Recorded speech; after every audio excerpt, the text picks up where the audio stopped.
All right, ladies and germs, it's the late night boxing talks.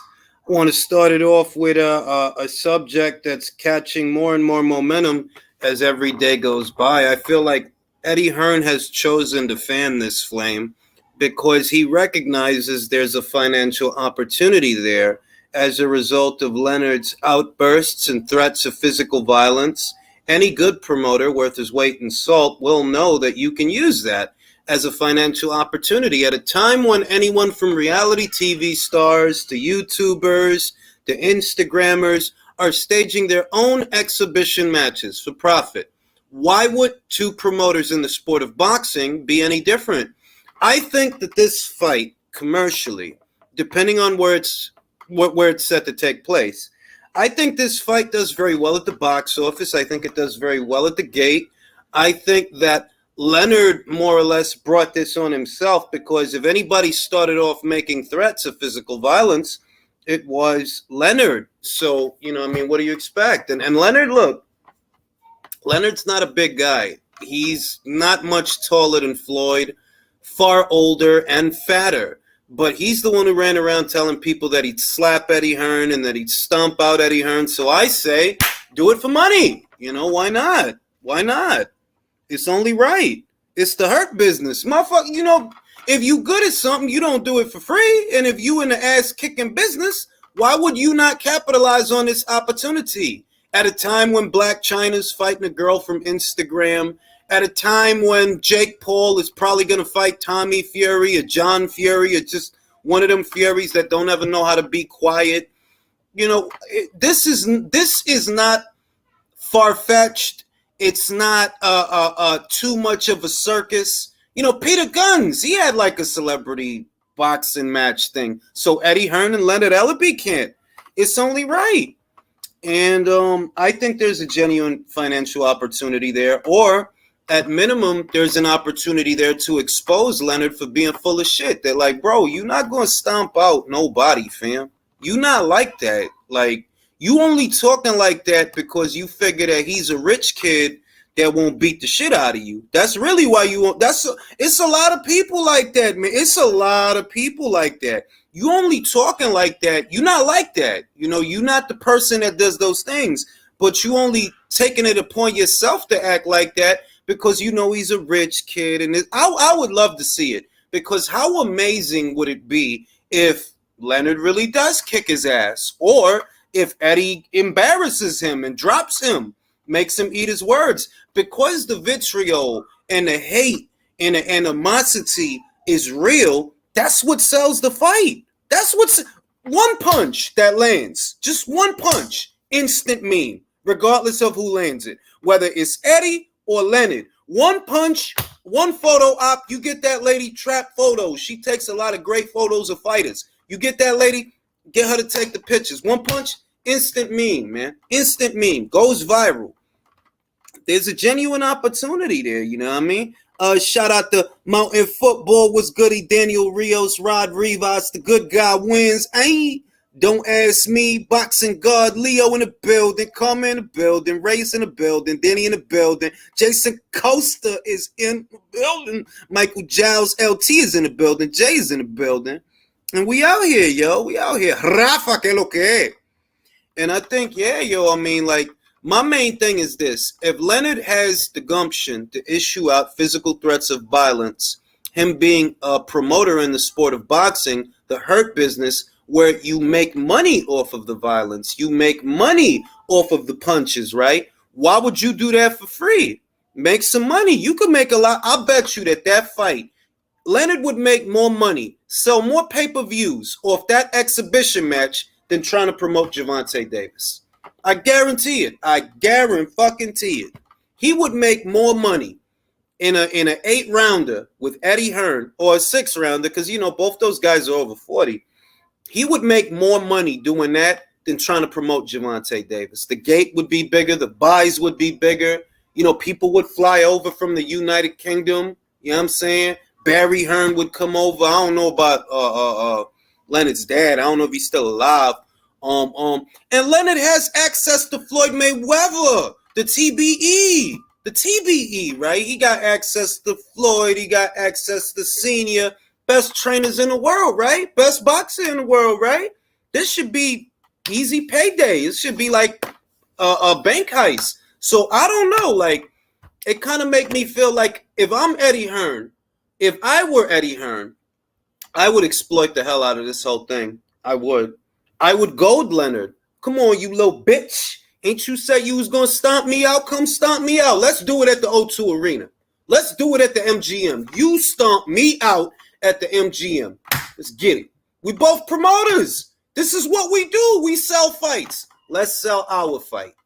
Why not? This is a perfect, it's ideal. You know what I mean? I was goody country. Daniel Rio says, what's goody champ? I dig it. And yeah, I mean, it stands to reason. Two promoters in the sport of boxing staging an exhibition match with each other at a time when they're so publicly going at each other, it's only right. It actually makes more sense than Black China versus Alicia Megan or Peter Guns versus anybody. You know, like, it makes sense. Like, yeah, this is what y'all do. Y'all promote fights. So, you know, if you're really about that shit and you want to do those things, Leonard, because this did start with you, you're the one that's threatening to slap people. You're the one that's threatening to stomp people out. Well, why not make some money doing it? Why not? If I'm Eddie, I'm all over his social media. I'm either going to cause him to submit or I'm going to cause him to have a stroke. Simple. Because you a dude that everybody got shoved in a broom closet. Everybody know Jay Prince and his goons shoved you in a broom closet. So why you trying to be the tough guy? Because he rich? Because you mad that you know, he global and you local? Because you local than a motherfucker. You small time. You nickel and diamond. If we had to equate this to you know, like selling materials, right? Street paraphernalia. If we had to equate this, it would be like, yeah, Leonard is nickel and diamond, selling nicks and dimes and tray bags and 20s and shit like that. And Eddie would be selling work. Like, you would get your work from Ed. Because it's like, you small town, fam. You got one guy that sell. Them other guys you got don't sell. If you listen to Leonard talk, you would think he got like 3, 4, 5 Javante Davises. No, you only got one, fam, and he ain't cracked 300,000 buys yet. You only got one guy that sells. He got a couple of people that sell. And it's a reason that the biggest names in boxing on both sides of the Atlantic Ocean fight under Matchroom. They don't fight under you. What does it say with Canelo Alvarez? A guy who has this track record in this country, because for some reason, these American promoters, they act like it's all about promoting in America, when y'all shows don't be doing numbers like that to begin with, if we gonna be really real. But better still, that's the game that Leonard like to play, because you know you're not a global promoter. You don't promote shit outside the U.S. You can't. You ain't got it like that to promote shit out the U.S. And if I'm Eddie, if I was Eddie, oh, he'll fucking hate me, because I'm either gonna get him in the ring or I'm going to send him to the hospital. You're going to have a stroke from how upset I'm. Like, yo, you not global, fam. You've been carrying Floyd spit buckets for how many years now? You talking like you Floyd. You ain't Floyd and you ain't Heyman. Those is your bosses. You work for them. You're not a partner. You an employee. Why are you talking to me? Let me see your boss. I'm here to see your boss. Like, if it's me, I'll make it personal. Because if you talking about stomping somebody out, it really ain't much more personal than that, right? You know what I'm saying? Of course, this proves Eddie is getting under their skin and it's better than them. Yeah, you had Don King, right? How the mighty have fallen, right? You had Don King trying to take shots at Eddie, talking about, I feel bad for him. You take one good long look at that fucking bingo hall that they rented out for Dubois versus Bryan. And it's like, yo, I see, why is it that all the guys that got something to say are not operating on the scale that Matchroom is operating on? Like, and motherfuckers could, like, call me a shill. Say whatever you want. That's facts. One of these promotional outfits is global, and all the others are not. They not. You're not global. You don't do shows in Italy and Milan in motherfucking Uzbekistan and Spain. And you don't do shows out there. It ain't all domestic. He doing shows on both sides of the Atlantic Ocean, on top of other places. Is y'all doing that? I know y'all not. Like, we all know y'all not doing that. Leonard got one dude that sells. It's literally one dude. And he acts like he got one dude that sell that you on a level. Fam, you literally an employee. It's not your name out on the outside of the building. It's Floyd's. I think the judges gave me a raw deal on that Berlanga versus Angulo fight. I went in the underdog, but I hit 960 on a 7-game baseball parlay today. Boxing God is getting that motherfucking money. Personally, I don't think Edgar won, and we are going to talk about that. I don't think Edgar won, if I'm being honest with you. Do you think Richard Riakporte is ready for Maris Briedis if Briedis gets by Jay Opataya? I want to talk about all of that so bad, but I'm going to save it for the relay tomorrow. I do want to talk about that because I already seen that Kel Sorland was goading them, saying, you know, after we take care of business in Australia, we could do a fight. So I really want to talk about that. But for now, I'm gonna keep it on the Top Rank show, bro. Because that left us with a lot. Shout out to Steven Munoz. Saludo de lo mío. This weekend of boxing is over. What's up with some Beterbiev versus Smith coverage? Shout out to Bob Favre for putting on a 3-belt unification for free on ESPN. God knows the PBC fans would be all wet. Yeah, we definitely going to talk about that. We definitely going to talk about some Beterbiev versus Smith. The best fight right now to make in the light heavyweight division, short of a Bivol fight, which we all know we're not about to get. But, you know, maybe next year, Bivol will be in the mix of the conversation with the winner of this fight. In truth, I am hoping that the winner of this fight is Artur as opposed to Joe. Nothing against Joe, but if Joe ends up winning those 3 belts, who's really going to be excited to see Bivol versus Smith too? You know, if Artur wins, at least we get the fight that we've been waiting for at least 2 years now, that we've been waiting to see Dimitri in there with Artur. It's not as talked about as Spence versus Crawford, but it's not a new talking point. People have talked about that fight, and I maintain my original position that the longer that fight takes to make, the more it favors the younger guy with the freshest set of legs. And if this schedule sticks, and they have Artur fighting Joe, then they have him fighting Anthony Yard later on this year. If all of that happens, right, well, you know what I mean? He might be a little banged up ahead of a potential Bivol fight. Now, I'm going to open up the chat to the panel, and we're going to talk about this Berlanga, this burlap sack, this Berlangula, Berlangula.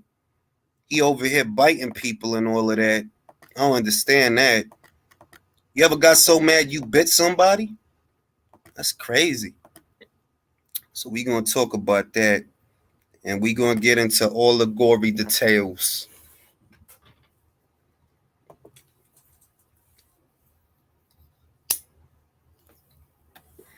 Yeah, man. He biting people and all that. There's a lot to unpack when it comes to this guy. There really is. There's a lot to unpack when it comes to Berlanga. There's a lot to unpack when it comes to this. Who mic is that, man? I don't know. What's up, fellas? Hey, what's goody country? Let me read this. Who mic is that, man? Sorry, I had to turn off my speaker. My fault. All right. Man, Yo, Berlanga fucking sucks. I'm mad as hell about that ref in the Josue Vargas fight, dude. He should have stopped that the first time. Vargas was already on Queer Street. Let's start with Vargas. Let's start with Vargas because it's kind of like I saw his last fight, right? Not the Zapata fight. He had a fight after the Zapata fight, and he won, right? But he didn't look good in that fight. So let me start with Country. Country, what you think? What should he do now? Hang it up. It's time. He obviously can't take a punch, and boxing is just not the sport for him, man. And it showed that night. I mean, he got blasted out. He couldn't take that punch at all. He was on Queer Street, and that ref should be suspended because I mean he was hurt clearly, and you let it continue. He took some serious damage. that ref, let me go to Michael. Michael, what do you think? Is it too harsh that is it going overboard saying that, you know what, that kid need to retire, that he can't take a punch, he should hang him up? Is that fair to say? Cause listen, Zapata definitely like ruined him with that fucking knockout, and then he got hit by one, I think it was one clean hook by the Dakota guy, and he was already on shaky legs. So like this guy's about to turn into another fucking, I don't know, Amir Khan or some shit. Good boxing, but bad chin. That's just what it is. It's a wild turnaround because not that long ago, you know, he was one of the young guys that's coming through that you got to watch out for him, right? It wasn't that long ago. That was a year ago. Or was he not even less than that? Actually. No, it felt like it was less. Like he's on his way to brain damage if he keeps going with the way he's going right now. Honest to God, yeah. He got hit with a counter right hand. It was a counter right hand that hurt him. He didn't get dropped, but you could see he was hurt. And the main thing is, it's like when you see that, you know, fans got knee-jerk reactions, and sometimes fans are assholes. But is it out of line to say that, nah, this dude need to retire? No, it's not for him. So unfortunately, bro, that's just how it is. Let me go to Leo, everybody mute your mics. Leo, are people out of line when they say that maybe boxing is not for Josue Vargas? Are they out of line? Or is it warranted to say that, look, this guy can't take a punch. You gonna get hit again like that by somebody else, and then what? Is it out of line, or should he retire? In my opinion, a pure boxer without the chin doesn't work. And it's not like the A plus pure boxer. No, it's not Devin Haney. Devin Haney can get away with being chinny till now, but a guy like Josue Vargas, no, he's gonna get hurt. He's gonna, against every B-level fighter, he's gonna get hurt every time. So you think he should retire? You think he should retire? It's not for me to say because that is his work. But look, if you're going to go for a check and being hurt every time, go for it. But if you can find something else to do, I suggest you do it. You should sell drugs. Let me go to Oscar Supplier. Who's Oscar Supplier? Oh, Jules, it's me. It's Jay. It's my side hustle. What's up? Okay. Jay, do you think people are out of line when they say that this kid can't take a punch and it's only going to get worse? He should retire. Do you think they're out of line, or do you feel like, nah? I mean, you get a couple of bad fights. What do you think? Should he retire? Should he not retire? Nobody's out of line when they're saying he should retire at all. I think he should hang him up immediately. Based on what I saw. The kid has no punch resistance left. Jose Zapata finished him. He finished him. He did a job on him. And like literally, Tim Bradley said the same thing. And I looked up the guy's record who he lost to. Linger, he's got five losses. Two. He was stopped twice, and he was coming off 2 losses and a draw. And one of those TKO losses was to Brandon Lee. Wow. Yeah. And so if you're getting stopped by guys like that in 2 rounds, bro, you need to take a hard look in the mirror and decide what you want to do. And like your future is not in the sport. You need to find something else. If he continues, like, I don't see it going well for him. I really don't. You shouldn't be getting stopped by guys like that, because judging from the looks of this Dakota guy, what he did to me wasn't really that. He didn't really stand out with what he was doing as long as the fight lasted. I mean, just simple boxing gear. And it's like, he should have been able to beat a guy like that. Obviously, that was a gimme fight for him to get back on track. And bro, you got thrashed. You know what I mean? As soon as he caught you with a decent punch, it was over. It was finished. And I don't know who that ref is. Like Country was saying, I don't know if he wasn't wearing his glasses and he couldn't see what was going on. But another ref that doesn't need to be reffing fights, as far as I'm concerned. So, think about it this way: the corner threw in the towel, and the doctor had to jump up on the edge of the ring. Yeah, I mean, Country. Country. Literally, Timothy Bradley's literally screaming on the overcom, "Stop the fight!" And like I mean, when that's happening, it's like that guy shouldn't be reffing fights, as far as I'm concerned. Let me read the super chat. George says Daniel Dubois, Gatekeeper, top 10 or future champ. We'll get to Daniel because I want to talk about that fight too. Julio, do you think people are out of line when they say that maybe Vargas should just hang him up? That, look, you're getting stopped by guys like Dakota Linger. it's just going to get worse. Do you think he should retire?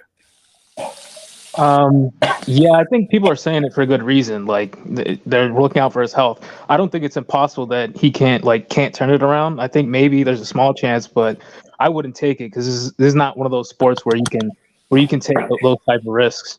But as far as I don't think he's the only Puerto Rican boxer who should retire after yesterday's main event. But I mean, assholes today ain't nothing but a bunch of assholes up here, man. All right, Yeah, right.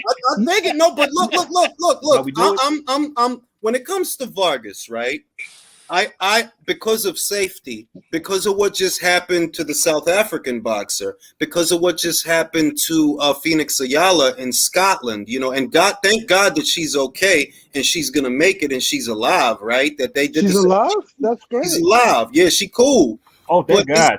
But it's like that to where, look, Phoenix Ayala, right, respectively, is a more experienced fighter or was more equipped for the situation she was in some ways than Josue, because she's been around the block. She's fought good fighters before. You got a young guy in Josue. He got hit. First clean shot that lands, he's hurt. First clean shot. It's not safe, bro. No. So let me go to LT. LT, you think you should retire? ¿Qué onda, carnal? Aquí lo mismo. ¿Qué lo que? Do you think he should retire, bro? Look, man, I don't know if he should retire because I don't want to, I'm not the guy that's, hey, stop making money. But for sure, he should go back working the bodegas, bro. I'm not gonna lie, you know what I mean? Maybe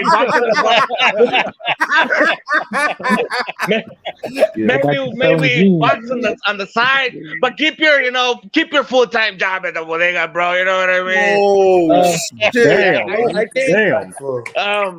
think, Leo, I don't know if it was Leo, but yeah, man, Chon Cepeda really fucked that kid up, man. He snatched his fucking soul away. He came back in the ring. He's not the same no more. Fuck. I mean, what can I say?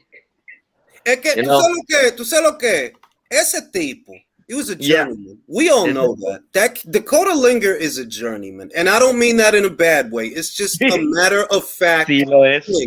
So, si tú no puedes con un tipo así, que tiene un record así, ¿qué es lo que te va a pasar when they put you in front of somebody else, bro? Te matan. It was 2 rounds, bro.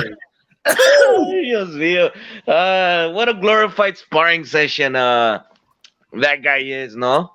Naturally. Well, that's another thing people should factor in. We'll get to Berlanga. Let me go to JBN. JBN, do you feel the same way that the rest of the panel feels? Do you feel like, look, Josue, it's not safe? The sport is really never safe, to be real. It's never safe. And what happened to Phoenix, I think, is a great example of that, because here you have a fighter that she been in there with all kinds of good fighters. Something like that had never happened till this fight. And even to a good fighter and an experienced fighter that has been around the block, crazy shit can happen. You see Josue, you in there with a journeyman. Round 2, first solid punch, you hurt. Do you think he should retire? I think they need to save this kid's life, bro. They really do, man, because, bro, if that guy did that to you, imagine what a B-level fighter would. Well, not even a B-level fighter at this point, a C-level fighter, because that guy was a journeyman, bro. Like, I hadn't watched the fight until right now that I was hearing y'all talk about it and about the ref, and like, damn, that ref should have stopped that fight. As soon as he almost went through those ropes, that fight should have been stopped. That ref was off in the corner somewhere. His mind was vaca. Listen, he wasn't on the fight. I was looking at Josue's face, right? And maybe I'm gonna go to hell. I'm okay with that. Don't do it. Don't do it. And I was looking at his face while he was. I was laughing so. Julius, why do you like this?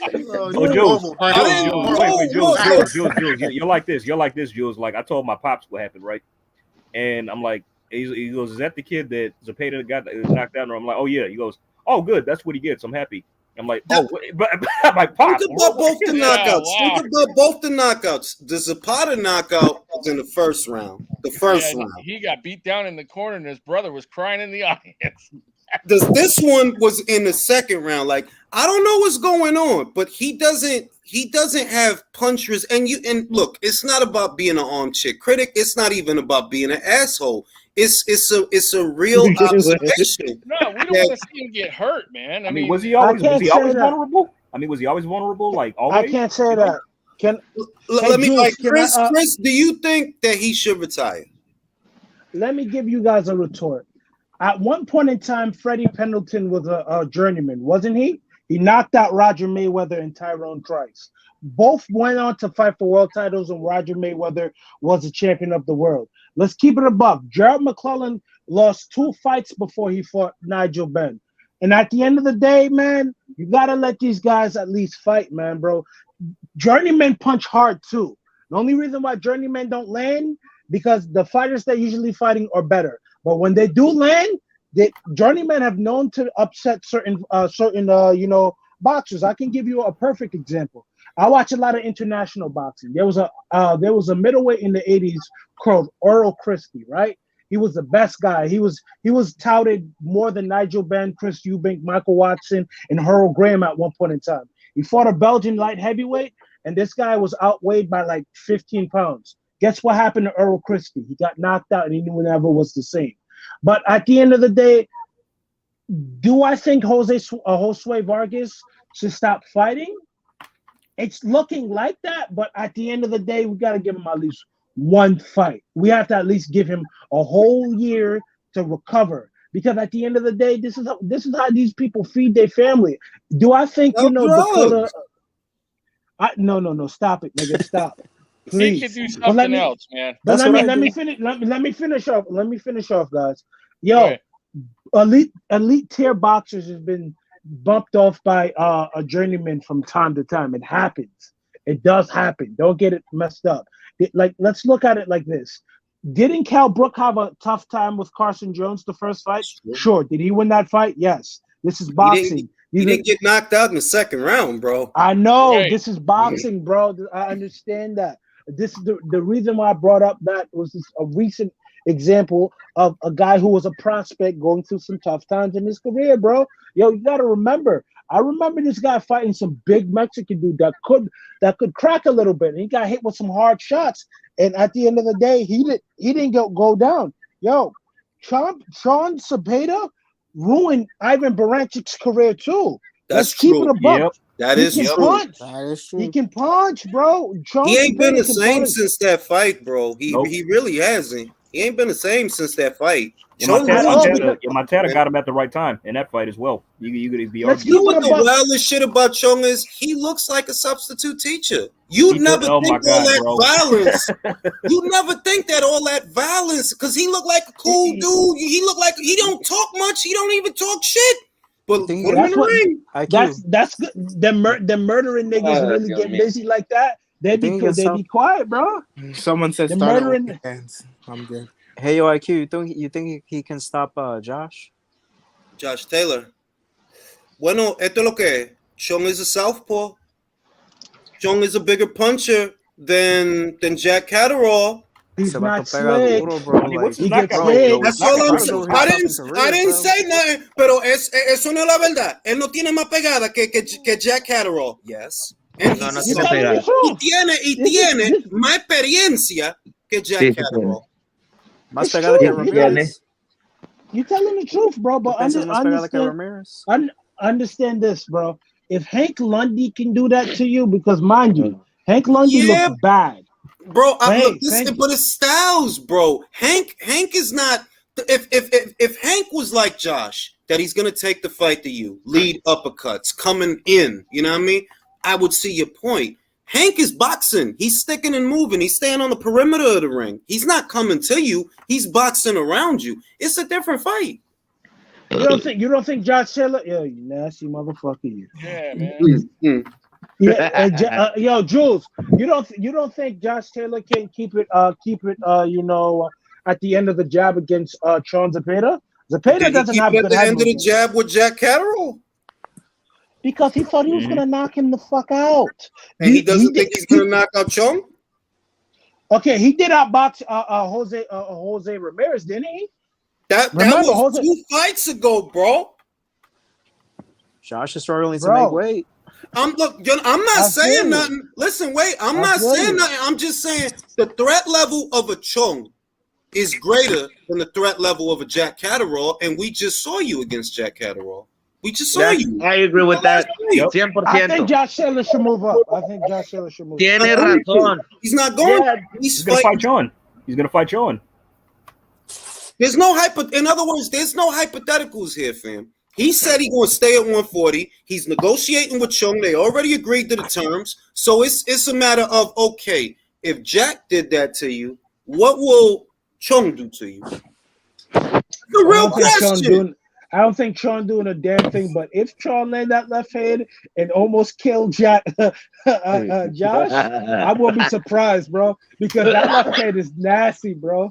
He knows how to land. Yo, listen. Josue is woozy. He's still woozy from the Chung fight. Ivan Baranchik is still woozy from what? The Chung fight. No, Ivan Baranchik is ruined from the Chung fight. Yo, nigga, when he got hit with that shot, bro, his leg was pinned under his ass, my nigga. That's how bad it was, bro. He got hit with such a hard leg. I know. Let me read the super chat. I'm a little upset at the fans in New York yesterday. Chavez Jr. had bottles thrown at him for his performance against Jacobs in New York. Didn't boo at all. The scorecards from last night, step it up, New York. Look, man, New York is full of assholes, fam. Like, just being real with you, like, it's going to be like, that ain't the town. Don't look for sympathy, feel me? And motherfuckers paid money to go see that fight with Edgar Berlanga, who we about to talk about, and listen, man, motherfuckers like in other words, in an environment like this where we watch a lot of boxing, and we all know that you're gonna get a certain level of courtesy, but at the fight, when motherfuckers drunk and high and they mad and they want to do some some fucked up shit.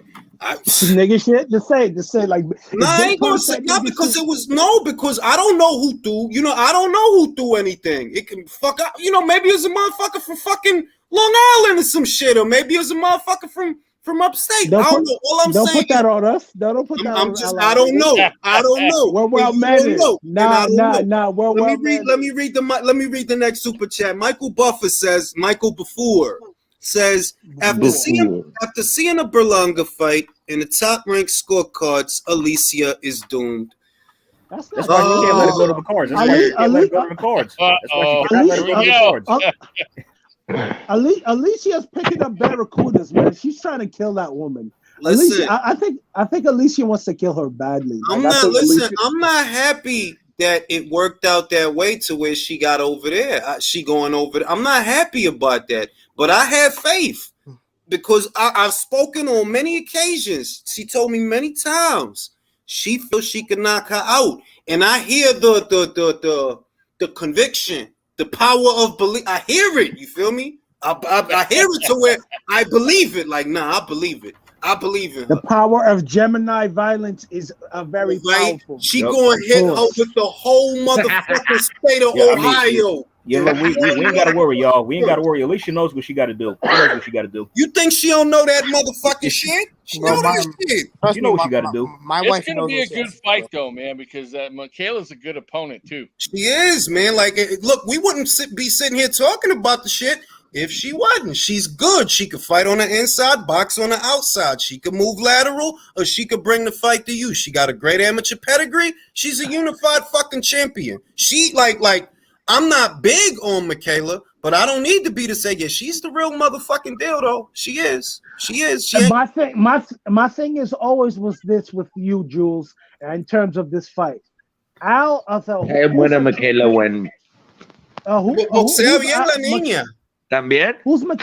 Who's Michaela's trainer again? Al Mitchell. Al Mitchell, who trained David Reed, right? That man has a wealth of experience, man. So, like, I'm just saying, I think Al Mitchell is going to out coach LJ and Tony, man, because they, as great as LJ Harrison is and Tony Harrison is in terms of their boxing minds, which is vast, it ain't Al. And I think Al got some tricks for Alicia. I think But if Alicia land on Michaela, I'm telling you this now, Michaela's going down, or Michaela's going to be on her bike for the rest of the fight. I can see Alicia winning a wide decision if a Michaela doesn't take the power, or if Michaela wants to get brave, she's going to get parked back. Listen, hold on. Look at the fight that Edgar fought yesterday, right? For those that scored it, or for those that have an opinion on it. And I'm going to be real with y'all. Edgar lost that fucking fight, bro. Yeah. Wow. He lost that fucking fight, bro. Yeah, he did, He bro. was getting walked down, man. He was backing up. What the fuck did he do? What the fuck did, and I'm not saying that to be funny or, because we some assholes and we do asshole shit and say asshole shit, but being real, just being a boxing fan. Bro, what a fucking robbery, bro. It was a robbery, bro. Like, you didn't throw more punches than him. You didn't walk him down. He walked you down. Let me go to Leo. Leo, after the fight was over. And then he bit him on top of it, man. I mean, after the fight was over, who did you feel won the fight? The fans. No, Oh, come on with that, Leo. Yo, you ain't shit, bro. You ain't shit. I needed that laugh after that fight. Really, Leo, really. By every metric that you score around, by every metric that you say, you see a fight and you say, well, I think this person won. When that fight was over, did you feel like Edgar won the fight? No, I didn't think he won, but let me ask you this, Julius. Do you think Berlanga won the Steve Rolls fight? No. No. But it was close. It was closer than this because Steve wasn't taking the fight to Edgar the way that Romer was taking the fight to that. He is walking him down. He is pushing him around. Yeah, look, I remember that fight, the Steve Rolls fight. I can say Berlanga didn't even land anything. God damn. He landed like 5-7 punches. He didn't land it. I don't remember him land. Like, I remember seeing Angulo land some shit. I didn't see Edgar land shit. And I was sitting close to the screen because I'm nearsighted. And Boxer said if Angulo wasn't 69 years old, he'd have knocked out Berlanga. Hey, Julius, let me tell you this. Keep Edgar Berlanga far away from Steven Nelson because he ruins his career. You see what Sean did to Josue Vargas? That'd be a similar state of affairs for Edgar Berlanga. But let me say this thing. When it comes to Steven Nelson, he was supposed to fight a little over a week ago, and he blew the weight or something like that. He blew the weight. And because that's in other words, that was my go-to. That if I'm top ranked, what I do is I feed Edgar to Steven. They both at the same weight. Steven needs a fight. He needs an easy fight. Edgar's an easy fight. You know what I mean? So feed him to Steven. Fight, yeah. But Steven, you gotta remember, Steven. Go to Steven box rec, bro. Go to Steven's box rec and see when is the last time he had a fight. Hey, I got a question for you guys. I got a question for you guys. Somebody was telling me that Berlanga was actually bragging about biting Angulo in the post conference. Did anybody see that or hear that? I didn't see the post Yo conference. vi todo el pinche pedo. I saw it. He said he was going to. What a fucking disgrace. He said he was going to pull like a Mike Tyson in because he was using elbows. But I'm like, but you did. You bit him. So what the fuck are you talking about? But more importantly, why does he not get the squad? Look, the New York State Athletic Commission is one of the more no-nonsense commissions that's out there. Like, you know what I mean? That's why for a while there wasn't a lot of fights there. It had something to do with the insurance being high, some bullshit like that. Magomed Abdul Salam and Mike Perez. Bad fucking Edgar Berlanga from fighting in New York, man. That's what I'm getting at. That if remember what Ivan Redkach, who he bit? Ivan Redkach bit Danny Garcia. He bit Danny Garcia, and he gets like suspended or some bullshit. He did. That's right. Berlanga. That's right. I think they withheld his purse too and didn't pay him for a while. So I mean, by all rights, Berlanga, like, yo, I mean, like, he shouldn't get the fight. Really, look, maybe it's a They blessing. don't want they don't want his father coming out the Bing and really putting in work in these streets again. So they're gonna let him rock. Ain't nobody, everybody in fucking New York City got an open case. Fuck out of here. They ain't worried about his dad bid at fucking Rikers or Sing Sing or wherever the fuck he was at. Like, ain't nobody worried about. Julius, let me say this. Man, they got it on film. I mean, they can prove he bit him. He should be suspended. It's on camera. That's what it's clear as day that he bit him. So it's like this is one of the more stringent commissions in the whole of boxing in America. Y'all really gonna let him rock so we can have to suffer through one of his other fights? He should not be headlining shows. He should go back to 6 rounders. Bro, he should fight Chance Bear, bro. Go ahead, Leo. Go ahead, Leo. Question for the panel. For those who saw the post-fight interview, when Edgar Berlanga was bragging about beating this guy, didn't you have a flashback, or didn't you got remember of someone else? Yeah, Tyson. No, not Tyson. I'm gonna give you a clue. Rolly. Yeah. No. We may though. You want to know what's shit funny? on Rolly.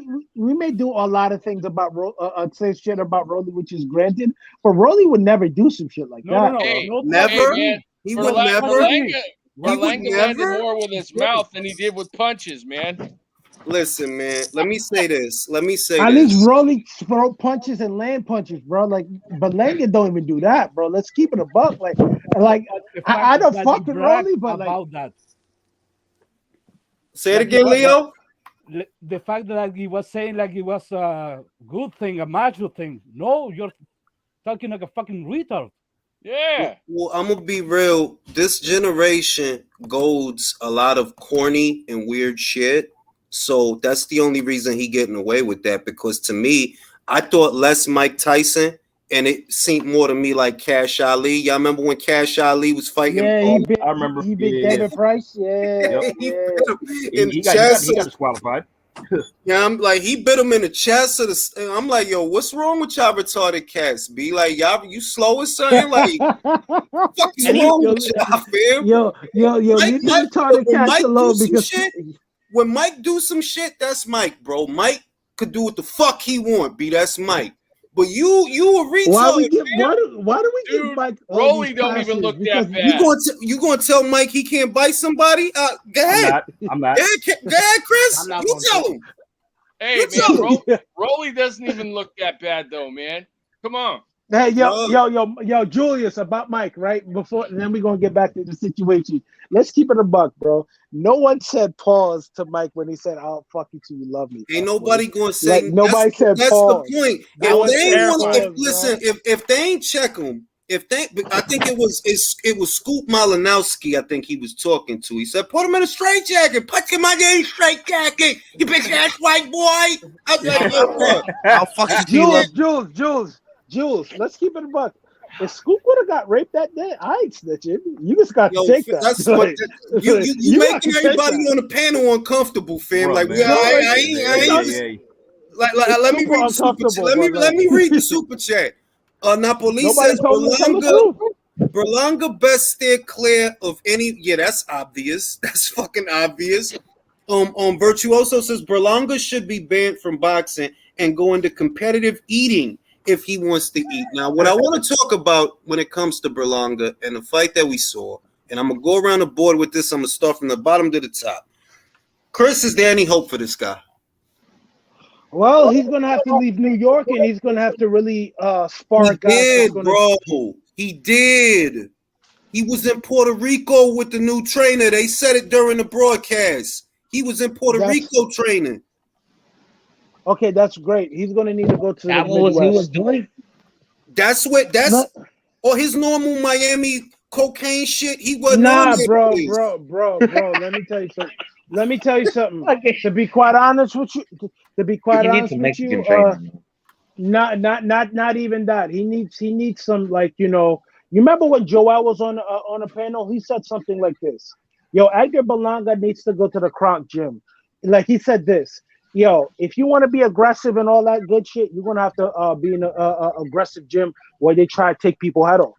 And if you can't take that pressure, you can't be in boxing, bro. Because at the end of the day, you're way too big to be at 168, being timid and not throwing punches. You're way too big, bro. Because when you do land cleanly, people do feel that. There's no way in hell What that you should be. people though, bro? What people? We ain't seen them people in. We ain't seen them people. A bunch of bums. 4 fights, bro. He didn't shake Angulo once. I didn't see him buzz or shake. But at the end of the day, bro, what he needs to do, he needs to go to a different trainer that's going to push him. That's going to be like, yo, Edgar, we don't give a fuck what you do from New York. We don't care about your mental issues and anything. If you can't handle the training, Andre Rosier, one of the more established East Coast trainers. They added K. Karoma. He still looked like doodoo. They sent him to Puerto Rico to eat patelitos and look at cookies. He still looked like doodoo, bro. Still look like doodoo. But you also have to understand. You have to understand this about Roma Angulo, right? Roma Angulo beat a guy named Anthony Sims, and Anthony Sims is a damn good prospect at 168 who can really, really fight, man. And I thought Anthony Sims did enough to win that fight, but hey, Anthony Sims is a good fighter, bro. Like that guy, I thought he was going to be one of the next guys up. I still think he is. I still think he is. Yes, man. He needs a Mexican trainer if he's gonna make it. He needs a Mexican, bro. Let me go around the board. Let me go to Julio. Julio, you saw yesterday Edgar Berlanga looked like they burnt the pastelito. What did he do wrong? What needs to change? I think he needs to stop changing trainers. He should stop making changes because, as you pointed out, he's had a host of trainers. It doesn't help him to continue trying to change his style. And I agree with what someone mentioned earlier. He should just embrace being a puncher and find a style that would suit that instead of trying to box because he clearly can't do that. Take a couple steamer fights because that's probably around his level anyway. Let me go to JBN. JBN, see how he looked. What needs to change? Se miró como caca y el güey necesita retirarse, bro. No mames. Bro, he never shook this guy once. Angulo kept coming and coming. So it wasn't that he was trying to be a boxer. I saw Berlanga try to throw some real shit at him, bro. And as soon as he saw I can't back this guy up, that's when he started going back. So it's not like he was trying to be a boxer. He just couldn't do anything to stop Angulo coming forward. He needs to improve his jab, bro. He needs to improve his jab. His jab needs to be markedly improved because, to be quite honest with you, if you're going to play the puncher role, and if you don't have scary punching power like Julian Jackson, where you can just throw any type of shot and you just hit somebody in the arm and they just don't want to come forward because they didn't like what they got hit with, you're going into the jab, man. And he needs to improve that jab. He needs to push. He needs to punch through people with that jab, man. Real talk. I think they just need to feed him to somebody. You think so? Just feed him to somebody, a prospect or somebody. Es que ya se ve. Yo no lo voy a decir ahora, pero yo veo cierta cosa que el muchacho no tiene. No trae nada. No, eso es lo que estoy diciendo, que cuando tú ves a good world class guy, not even a world class guy, journeyman, ellos tienen su ritmo. Yeah. The internal rhythm, ellos tienen su ritmo y saben lo que quieren hacer, even if they're not doing it in that moment. They know what they want to do. Que cuando Edgar, there were moments. He looks confused. Eso es lo que estoy diciendo. He doesn't know if he's a pressure fighter. He doesn't know if he's supposed to be on the back foot. He forgot what the fuck he was doing in the ring. Había un momento en la pelea que the dude literally stopped moving and looked. He stopped moving, like completely stopped. Nothing, no feint, no nothing. Stopped. I'm like, yo, what the hell is happening here? LT. Yes. What can he do, bro? If he wants to be a pressure fighter, bro, give him a fucking California fucking coach, bro. Someone from California, from Texas. I doubt that that's going to work, but if that's really what he wants to do, he needs a Mexican trainer, bro. That's my opinion. I don't think that guy's going to succeed. I don't think he belongs in the fucking sport, bro. I'm not going to lie, bro. I don't think he's clinching now. You saw that shit? He was clinching, bro. Wow, bro. Like everybody's clinching now. What the fuck, yo? Fucking crazy, man. Yo voy a decir esto. él tiene miedo. Y yo no lo estoy diciendo de que to be an asshole, to be funny. Yo veo, if I had to guess, ¿qué es lo que le pasa a este muchacho? Él tiene miedo. No, he's a puncher, pero sin quijada.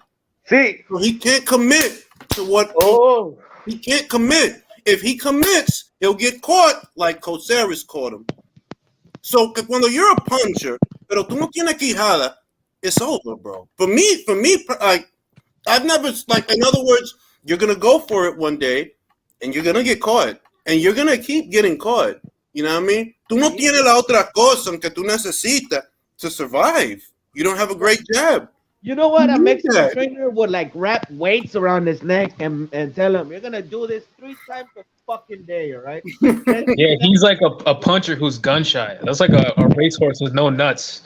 Bro, that would be like a tofu burger. Like, bro, for eating a fucking tofu burger, bro, you might as well just not eat no burger-shaped objects. Let me tell you something. If my burger don't come from a cow that was slaughtered inhumanely, I don't want it. Shit I eat is shit that you have to kill, and that's the way it is, motherfucker. You know what I'm saying? The more degradation, the better. You hear me? You know what I'm saying? Now let me go upstairs. I'm gonna go to Michael. Michael, you saw the fight. Is there any hope? Yo, bro, like, I'm gonna ask everybody here. We are you guys not getting a sense of like deja vu? We've literally had this exact same conversation. We've had this exact same conversation about this guy. About Berlanga, ¿verdad? About Berlanga. And let me say this, bro. If you look at 168, if you look at that division, you look at Berlanga and where he's going, Berlanga's gonna be like right above a journeyman and right below a gatekeeper. That's the highest he'll be. Can you believe they were fucking advertising Berlanga as he was gonna knock out Canelo Alvarez? Oh, Jesus Christ, man. He's going to be a great NABF super middleweight champion. He's going to be right below a gatekeeper. Canelo Alvarez in the making. Or gatekeeper at most. Gatekeeper at most. That's it. But you know why I don't say gatekeeper? Because there's gatekeepers I don't think he can beat, like John Ryder. I don't think he beat. Right below a gatekeeper. Canelo, John Ryder is a contender, bro, for me. John Ryder would actually fuck him up. No bullshit. He would, though. He would. He's underrated. He's underrated for sure. I don't know anyone, and I'm not, once again, I'm not saying this to be funny. It's not comedic value. I'm being serious. The guys that are the guys at 168, he doesn't beat none of those guys. He doesn't beat David Morrell. Hell no. He'll get knocked the fuck out. Who's the guy that beat Jorge Cota like 2 weeks ago and called out David Benavidez? David Morrell. David Morrell would beat him. He'll beat the fuck out of him, bro. The fuck. Jaime Munguia would beat the fuck out of him, bro. Even the dudes that are not necessarily like Lerone Richards, pure boxer, UK guy. He'll play with Edgar. He'll play with it. He will outclass him. If he don't knock him out, he'll at minimum he'll box circles around him. Carlos Gongora would knock him the fuck out. Easy. Easy. I know he just fought at 160, but the guy that just fought Munguia yesterday, the Kelly guy. Bro, that Kelly got boxed way, yo. I liked him because he was trying to win. I like that. No, but he boxed like, if I'm being real, he did good. He made one mistake. He made one mistake that it was like that mistake that you made literally cost you the whole fight. And as he went back, I think they was breaking up a clinch, and he went back in a straight line, and he didn't have his hand there. So when Jaime threw the left hook, he got all that. It was all downhill after that. The second, you know what my coach told me? That's a mistake you can't do with Munguia, bro. The second mistake that he made, Munguia hurt you, and instead of lay off, you lost the round. Just give up the round. Right? Get on your bike and get your legs back. No, you want to punch. I'm like, all right, bro. Joes, I was literally screaming at the screen on my computer. Move, run your ass around the ring, like do something. You know what I mean? I had him up 4 rounds to nothing. Let's be real. 4 rounds to nothing up until the 5th. Bro, he was gonna get caught eventually, bro. Let's be real, bro. Let's be real. Bueno, esto lo que es.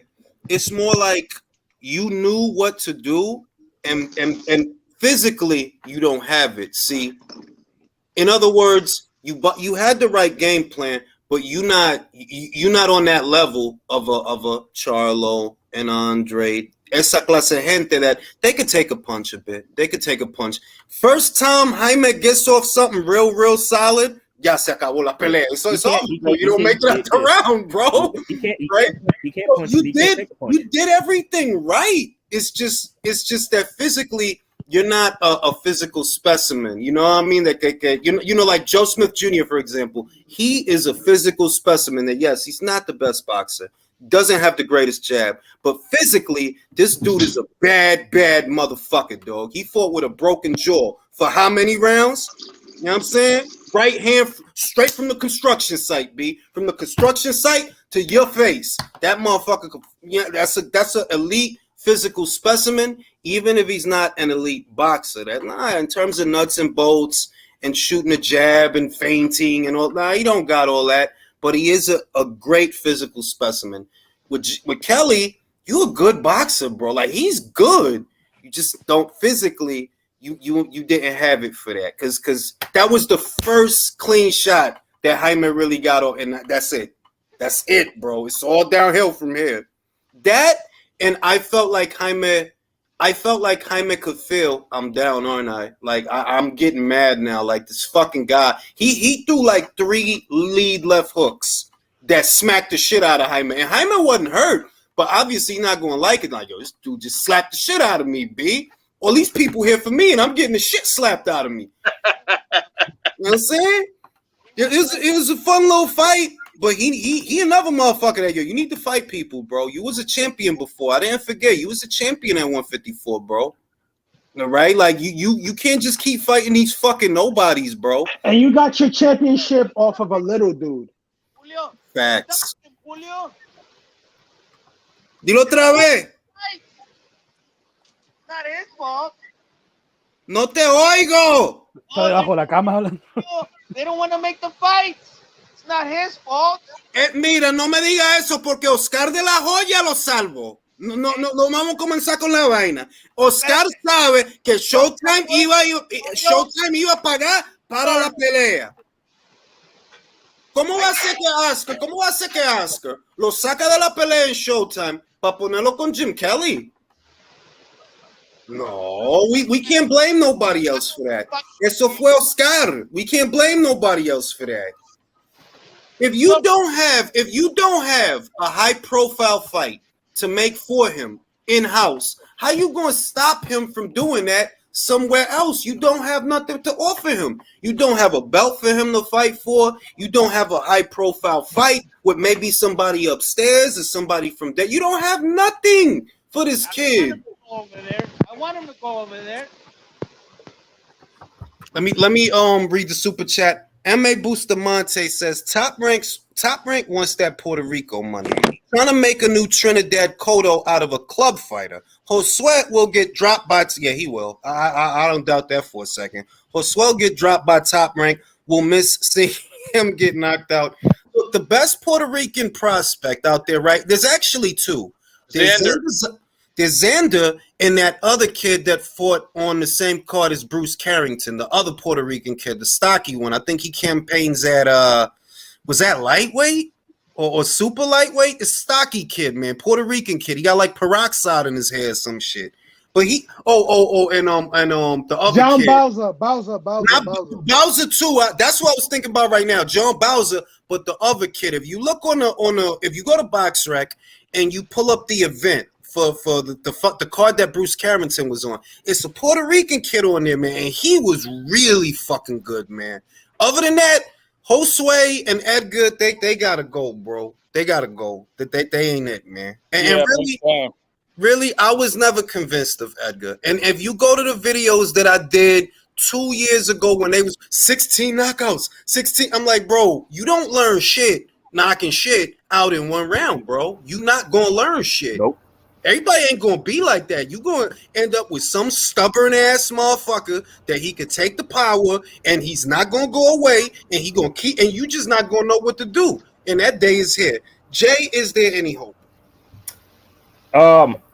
Okay. I'm gonna steal Chris's catchphrase. Let me keep it a buck with y'all. Yeah, I mean, Jules, I mean, like you just hit the nail on the head with what you said because like I'm watching this guy, get 16 first round KOs and I'm like. okay, like first off, like two things came to mind. Who's he knocking out? And he's not developing, he's not learning. And now he's going the distance with, I mean, he stepped up his competition level, and we've seen him go the distance 4 times, and you could argue that he lost his last 2 fights. And now the knockouts have stopped coming. It seems to me that they're trying to create what the PBC has created with Tank with Edgar. I agree. And it's not turning out well, because like one thing, I mean, first off, I mean, like there could be hope for Edgar. I don't really know, because like I don't know. We don't know how good he is. I mean, like I'm not gonna call him trash, but like we don't know how good he is, because like, all right. So what they need to do now is stop overhyping this Yo, kid. what's up? Stop promoting him. Like you save some money. I mean, focus on your younger prospects like Keyshawn, Shushu Carrington. I don't know why the fuck Shushu hasn't fought again. He was at the fight though. He was at the fight. Yeah. I mean, get him another fight. So like, they need to put him in 6 rounders. They put him in with some maybe journeyman low level competition, so he can learn. And first off, he needs to learn what base style he needs to fight in. What do you want to be? A puncher, a boxer puncher, or a pure boxer? The shit is, look, I mean, like, this is the shit, right? And I said this in the recap that I uploaded this morning, that he's a puncher. If he's anything, he's a puncher, right? But he don't got the chin to be a puncher. He don't have the chin for that shit. And he don't have the gas tank to be nothing else. If he throw a couple of punches in a round, you see that he get tired right away. So you can't be a volume guy. You don't have the ring savvy or the brain to be no pure boxer. You a puncher. But if you try to be a puncher, you're gonna get fucking chin. So it's like, yo, I really don't know what they gonna do. Yeah, but Jules, like in addition to that, like, you know what I saw in his last 2 fights? No adjustments. So that means this guy has no ring IQ. None. Like I mean, and also like, please stop having him headline main cards, because like he's not. Just that's what I'm saying. Put him on an undercard or do something with him. But stop having him headline. He needs to go back to fighting, and motherfuckers gonna think it's funny if y'all really trying to save this kid, right? That y'all not ready to quit. Y'all not ready to give up. Take him back down to 6 rounders. Yeah. I personally won't be watching his next few fights. I think he need to go back to being an undercard fighter. Like he could be an out, man. I'm belonging out. They're rushing him along way too fast. They're not training him properly. He needs a real trainer, and he was, like you said, he was relying on his power, and the power ain't working no more. It's time for him, like you just said. I mean, you took the words out of my mouth, because this is what I was going to say.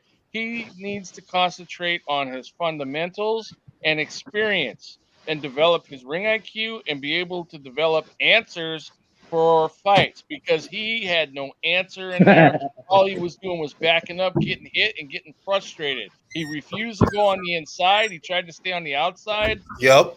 And Gulo was walking him down. He lost that fucking fight, Country. He lost that fucking fight, bro. Yeah, I agree. He did. He didn't drop Angulo either, did he? They robbed Angulo of the decision because you know, that was the money guy, and it's the day before Puerto Rican Day Parade in New York. Exactly. You know, and it's disgusting. I mean, he showed how bad he is, and he showed how green he is, and they're gonna hurt him by what they're doing, because like AJ was saying, they're trying to do with him what they did with Tank. They can't keep him, but they can't keep him. They can't keep him in a bubble, right?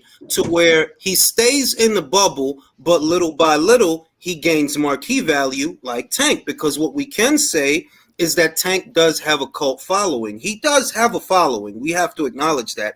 You can't do that for Edgar, because people were getting pissed off at the fight. People were getting bored. And it's like, yo, bro, like, eventually they going, this is what I think.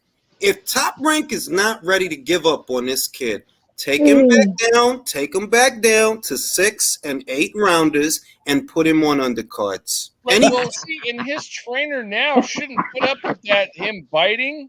And he should have been disqualified. It's not because to me he lost on the card. Like, you lost. He fucking lost fair and square. He lost, but Yeah, even if you didn't lose, right? Like, oh, it was close, right? You should have been disqualified for the bite, so you still should have lost. 100%. And the thing is that I don't know if they're going to want to do that with him. So he may just end up falling by the wayside. Bro, Because- he needs to like fight under the card of Sandro Sayas, bro. I think that's the next It's Puerto cool. Rican It's case. Have Xander headline. Have Xander headline It's a card. cool. That's exactly. I'd Yeah, rather don't get me watch wrong a with main event with Xander Zayas where it's a 6-rounder. Oh, hey, or an don't- Fuck don't- rounder. Berlanga, bro. Thank you, Julie. Sí, güey. Esa es la. Sí, claro que sí, güey. Like Don't give me- that's the don't give- solution. That let don't it give be me- a package deal. Let it be a package deal. Y Edgar, él no el arroz con pollo, él el pastelito. Okay, you put him on the undercard. Él el pastelito. He's the appetizer to the main event. Maybe he gets knocked out, and and maybe he doesn't get. But he should not be headlining. Honestly, Hey, Jules, don't take me wrong with the Tank analogy because Tank is 1,000 times better than Berlanga ever He is. was. I agree. Fair is fair. Tank is levels better than fucking Edgar. Like, come on, and I'm not big on Tank, but come on, be like, yes, he's way better than Edgar. At least he knows what he wants to do. He has a intent, that he knows what he's doing to some degree. He has answers to a lot of stuff that Edgar never could dream of having. Now, let me read the super chat. Gunner says, Jules, love the show. Saludo from East LA. Shout out to East LA. Martin Luther King Hospital. Luis Puente says, if Berlanga goes up a little more, yeah, bro. That was an old Romer Angulo, bro. He's 38, bro. Like, that was an old. So imagine if you put him in there with his contemporaries like a David Morrell, David Beterbiev, that's your contemporary. Y'all in the same age group. Granted, he has a lot more experience than you, but y'all in the same age group. You know what I mean? He ain't fucking 30 and you're 25 or some shit. Y'all in the same motherfucking age group. Both Davids would fuck him up. They would. I can't think of nobody that he could be. I can't. And I'm not saying put him in there with a Jesse Hart. See what happens there. I don't think. Let me say this. beat him up. Let me say this.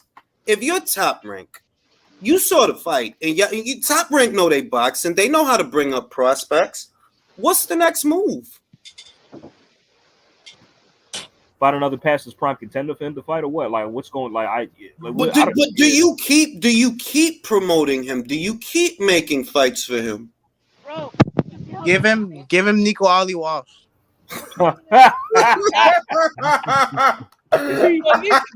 Nico actually might beat him though. I was going to say that. That's not bad. Nico's looking better and better. Like I'm not bullshit, but yeah, he's getting better. Like he is getting better. You got to highlight Roqueo, which helped him get a little steam last time out. So yeah, is Nico a middleweight or is he a super? He's a middleweight. He's a middleweight. Okay.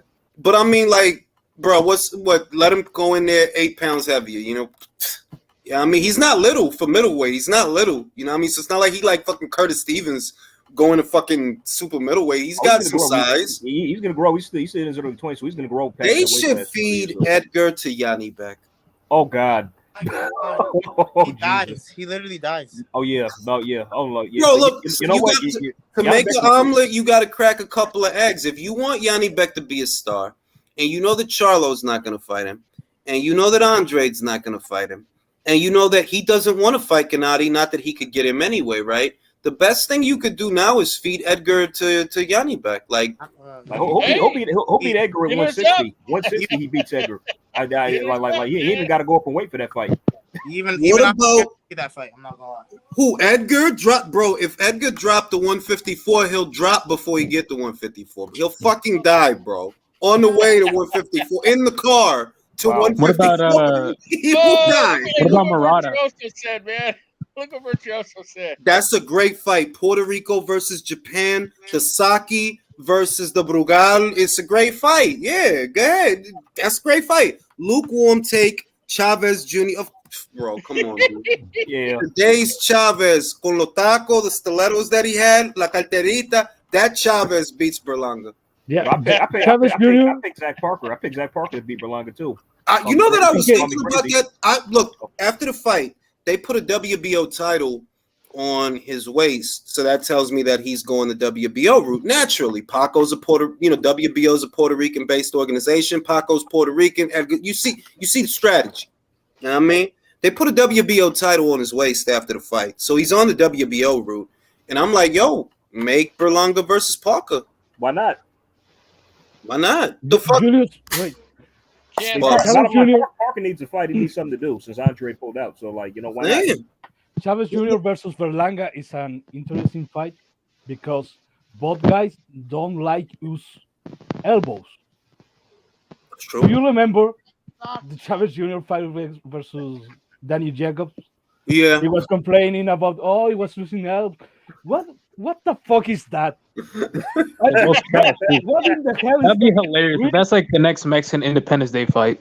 Bro, as far as I'm concerned, the best thing you can do with Edgar before you spend any more money training him and grooming him and doing featurettes about his dad's prison stint, before you do, you got to find him somebody to feed him to someone. That's the best thing you can do now. And look what Luis Puente just said. Luis Puente, yo, that's a great fucking fight. Ooh. That's a great fucking Berlanga versus Paul is a great fucking fight. Not bad. I'd watch that fight. Virtuoso, Jake Paul, Edgar Berlanga, WBC Bridgerweight title. Who wins the fight? I got Jake Paul. I got Jake Paul. I think he can beat Edgar, and I'm not playing. I'm not either. Yeah, Edgar might bite him, though. I can really see it. I can see it. If he bites him, he might turn Puerto Rican. I mean, but I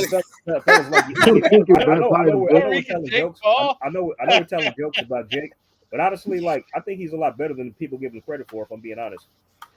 Look, what Jake has, and I know, look, people are going to think I'm trolling or I'm just saying shit for the sake of saying shit.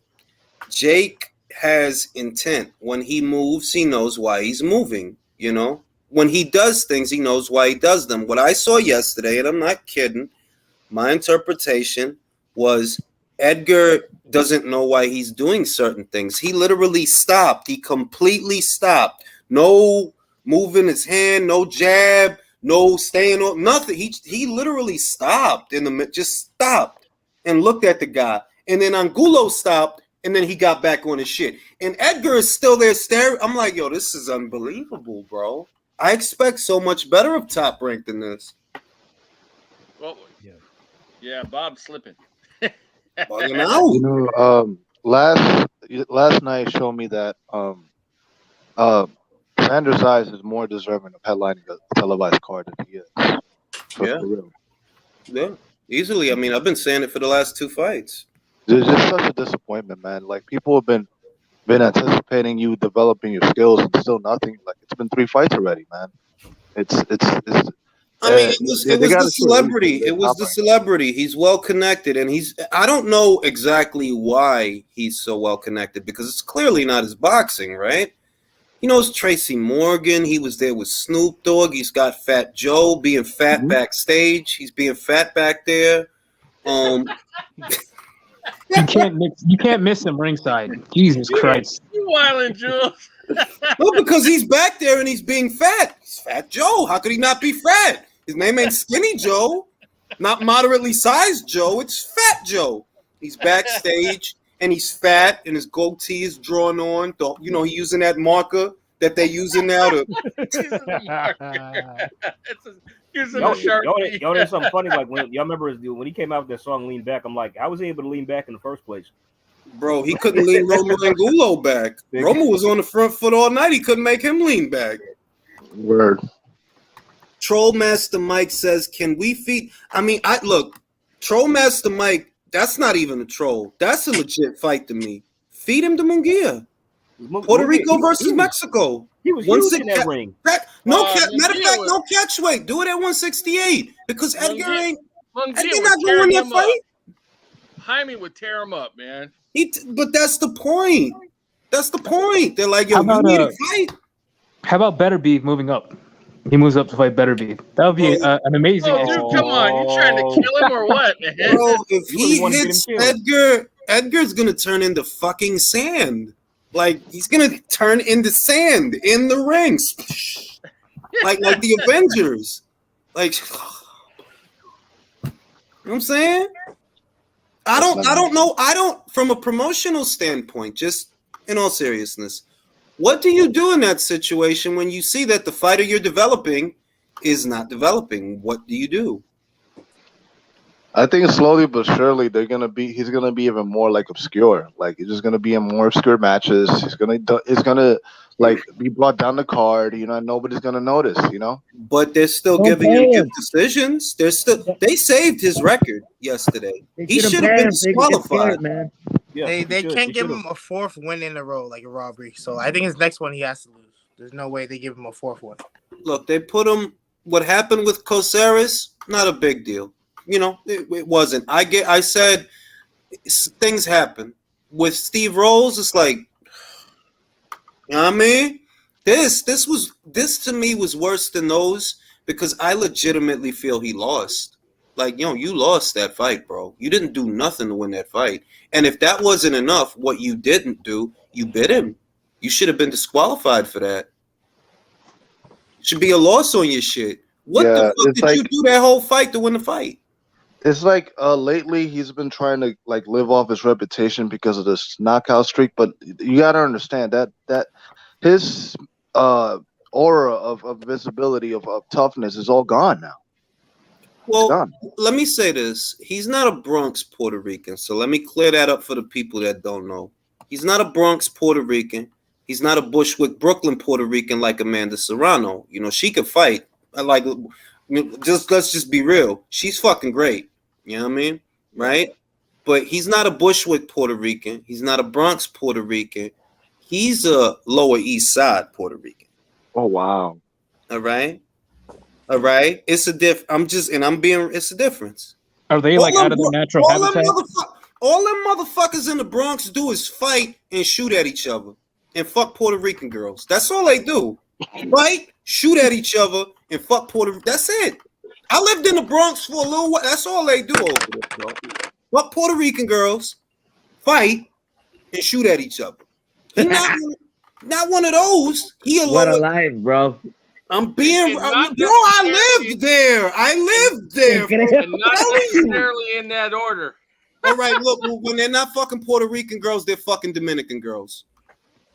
All right, pero if you for those that are not from New York, right? You got the hood is uptown. All right, the Dominican hood is Washington Heights. That's let's say at the right before you hit 200, all the way up to 168. Then you got Hamilton Heights. Once you leave Hamilton Heights, you in Harlem. The further down you go. Once you get out of Harlem, which is after 101st, all right, now you downtown. Keep going there, which is really midtown, but we still call it downtown. The further down you go, you start going to Times Square, and the further down you go, the nicer the buildings are. It's very pretty, right? But there are pockets all the way downtown. LES is a pocket, kind of like Hell's Kitchen. LES is a pocket, and it's like a little mini hood surrounded by nice shit. It's like a mini hood, but it's not like it ain't Harlem. You know what I mean? And that's where he from, and that's why I'm like, yo, he ain't a Bronx Puerto Rican. He from the Lower East Side. Like, yeah, it's a difference, fam. All they do in the Bronx is shoot at each other, and if they ain't shooting at each other, they stabbing each other. All right, that's it. Right? That's the Bronx. Jules, a mental image just conjured in my mind. Like, if something like that goes down, I'm just picturing Edgar running away as fast as he can. I ain't trying to say. I'm not trying to say he asked. I'm just trying to say that. Don't think of him as you're recording the Hoyle New Yorican, like, because I don't know. You from LES, fam. Like in other words, them guys in the the Bronx is a wild motherfucker. For those that don't know, it's wild over. Like they in a bubble with some shit over there. Like they just wild as shit over there. And if you thinking of Edgar as being the ambassador, but nah, he not that. Like he get the haircut, he got the shit. But don't ever be fooled. He not one of those, man. Like, nah. It's funny, Jules, that you bring up Lower East Side, and I've seen that neighborhood change for like the last 20 years. It went from straight hood to like kind of like gentrified, like it got boutiques. And that's kind of like what Berlanga reminds me of. He's kind of a boutique fighter, like just more concerned about looking good. Yeah. He's an ethically sourced Puerto Rican. He's like a Puerto Rican without the trans fats. And a Puerto Rican that's low in sodium. Like he's like that, like a diet Puerto Rican. Like he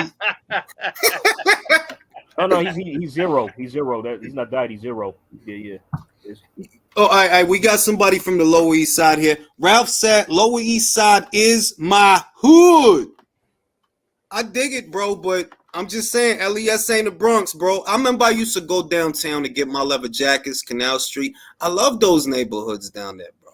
It's pretty because it's it's not like the hood, and I can't compare that to like Selwyn and the Concourse, and it's not the same, bro. That's downtown Manhattan. No matter how you slice it, that's downtown Manhattan, and that's how I always think of it. Like, bro, we still downtown, bro.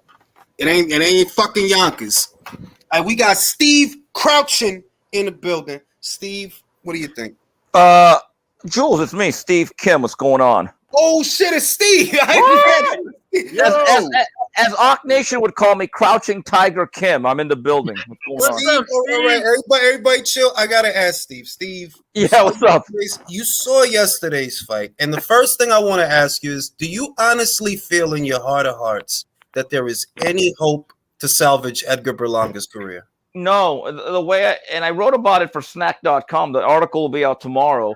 3,000 miles apart. You got one guy in Berlanga, the wheels have fallen apart, and another guy with Munguia, you got to take off the training wheels. And the most alarming thing about Berlanga was that as a puncher, I didn't see him throw one punch with conviction on his front foot. He looks gun shy. I think there's actually more psychological issues than technical or fundamental with him. And by the way, I just wanted to call in, guys, to let you know I'm going to be in New York next week because I wanted to watch Bruce Carrington. I know someone mentioned him about 10 minutes ago. I'm very excited to see him live and up close, but he's going to be fighting next week at the Hulu Theater. Is he going to be on the undercard of Beterbiev versus Smith? That's what he's fighting? Yeah, he's going to be on that card, probably the ESPN Plus portion. I don't think he's going to make the main card, but trust me, he's one of those kids. When he fights, I want to be there. Yeah, great. I see shades of Terrence Crawford. I want to say that when I seen his last fight, shades of Terrence Crawford. Like he has the it factor. Just back to Edgar, I do agree that he looks like a puncher who's gun shy. I call it a puncher having an identity crisis because he doesn't have the ring IQ to be a pure boxer. He's not a volume guy. He doesn't throw very many punches in a round. He's a boxer puncher having an identity crisis. Now, if you're top rank, what's the next move? Because the inadequacies are becoming more obvious. What do they do with this guy?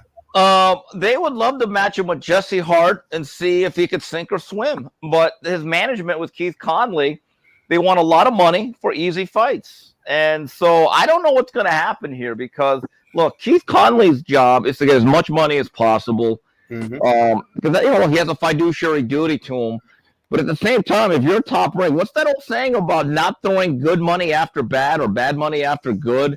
It's clear. I actually texted Peter Kahn, the manager of Xander Zayas, about 20 minutes ago as I was listening, and I said, Peter, make me a promise. Don't ever let Xander Zayas get sick in June again. I do not need to watch another Berlanga headliner because, look, the stage was set for Xander Zayas to start taking over this day because I think he's the goods. It's a little early for him. And I want to make one note about Berlanga. People have to understand he hasn't been with Top Rank his whole career. He was 12-0 when he came to them, and then he was on the Amir Khan, Terrence Crawford undercard. So it was like his 13th pro fight. There was a little buzz over him, but I can tell you within the last 2-3 fights, there have been some growing concerns, and they know what they have. Also, in regards to Josue Vargas, I think Top Rank will release him. I asked Top Rank last year, are you going to release him after that disastrous night against Zepeda?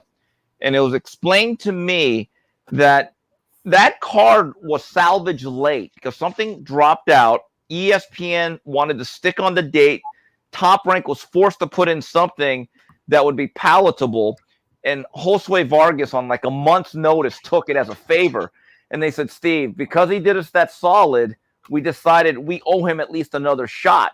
Well, after last night, guys, I don't know if it's even safe to allow him to fight again. That's what I was going to ask you. Look, we know that boxing fans, we're all a bunch of fucking assholes, knee-jerk reactions. But is it out of line to say that based on the Zapata knockout and based on last night's knockout, that maybe boxing isn't for him. No, of course not. I mean, look, that's the reality. And think about it. That's a catch-22, Julius. Let's say Top Rank or someone else then allows him to fight. So, hey, we're going to keep going. And then he gets bludgeoned again. And then it becomes, oh, you're just a bunch of bloodthirsty ghouls. It's a no-win situation. I mean, look, I hated it when people kept propping up Jermaine Taylor the last year or two. And let me tell you a story. When the night that Marvin Hagler fought John Mugabe, March of 1986, on that undercard, there's a fighter by the name of Richie Sandoval. He was a good little contender from the 80s. He had a very bad weight cut. He nearly died at the end of the fight against Orlando Canizales. That was one of the main undercard pay-per-view bouts. He was so bad, and he was still a young man. Bob Arum came right over to him and said, hey, Orlando. Okay, I said, Richie, you're never fighting again. And he basically told him, if you decide to retire right now, I'm going to hire you to work for Top Rank. You'll have a job the rest of your life. And to this day, Richie Sandoval still collects a good paycheck from Top Rank. So these things happen. Yes, and Richie's a great guy. I see him often. He's not at every show, at least not the ones they travel. But for the last 25 years when I've been around boxing, Richie Sandoval has always been an employee of Top Rank. But Arum said, we got to make a deal. You retire right now and I'll hire you, but I can't have this on my conscience, you going again. Wow. I mean, look, but there's stories like this about Bob. That's the other thing, that for all the bad things that people like to say about Bob Arum, you'd be surprised the kind of good stories you hear about Bob. You know what I mean? They're like, they paint him out to be like, look, business is business, fam. He can't keep sending Josue out there like the Elvis Rodriguez thing. There were people that criticized Top Rank. I saw them for dropping Elvis after the Kenny Sims fight. But I kind of thought of it as, look, if you can't make it past the Kenny Sims, what the hell are we going to do with you? Yeah, that was a surprising one, given how good he looked. But the other factor was, I don't think they got along with his manager very well, Benji Lieblin, a guy that I know. I've hung out with him many times, Wild Card Jim. Ben's a good guy. He's a little bit inexperienced, and I think he rubbed some of the people over there the wrong way. And let's be honest, he fell flat that night against Kenneth Sims. He really did. But it's a cutthroat business. But as for Josue Vargas, if you're a state commissioner of a major jurisdiction, which means LA, Nevada, New York, I don't know if I'd license him just for his own good. Honestly, like he looks to me like he needs to do some soul searching. Maybe he should take a year off. The Zapata knockout and last night's knockout, I don't think there's a year in between there. Like that it looks like it all happened in a matter of months. Like he gets knocked out by Zapata, they give him a fight, he rebounds. Very next fight, he gets knocked out again. And it's in the second round instead of the first, the way it was with Zapata. It's dangerous. We see what happened with that South African boxer, you know, that he God bless the dead, he passed away. We see what happened in Scotland not that long ago with Phoenix Ayala against Hannah Rankin. Yeah, it's dangerous, bro. You could die. So that's why I ask, is it out of line when you see that to say, maybe this guy shouldn't box? No. On one hand, you can't say safety first and protect the fighters, and then at the same time question why promotional entities would release fighters based on certain factors. Now, look, this is a cutthroat business. There's no doubt about it. And when you're in a company like Top Rank, you have to understand, unless you're an earner, your scholarship is not guaranteed. They look very closely at your progress. You could be an undefeated fighter, because I've had discussions with these guys, and if they don't like the way you look and they don't think your ceiling is as high as they thought, they'll just say, hey, hit the road. You're given your unconditional release. Now, you could say it's cutthroat, it's cold, it's ruthless. I'm not going to disagree. But there are times when you look at a guy like Glenn Tapia. The fact that Glenn Tapia was still allowed to fight after, a couple of fights after the Kirkland fight, which really damaged him for good, I thought was absolutely abysmal on the sport, So, again, do we care about safety or we don't? What decision are we making here? I mean, to me, he shouldn't fight. When it comes to Edgar, I see a similar situation, but he's fortunate enough that, you know what? He hasn't gotten knocked out yet, right? He's fortunate enough. But he's hanging by the skin of his teeth. He really is. Because I don't think he won that fight. When you saw that fight yesterday, after it was over, did you feel that Edgar won legitimately? I thought it could have been a draw. I remember tweeting out, I guess he won given the date, and it was the Puerto Rican Day Parade. I still say Miguel Cotto was the best Puerto Rican boxer inside that building yesterday. But, I lead off my story coming out tomorrow saying Miguel Cotto knew what he was doing. He said, I want to cut out of here before Berlanga comes up. And he knew. I mean, he knows. I mean, look, did he look like a suspect? He absolutely did. I don't know what else to say, but from that Caceres fight on, when he got drilled in the 9th, he's a different guy.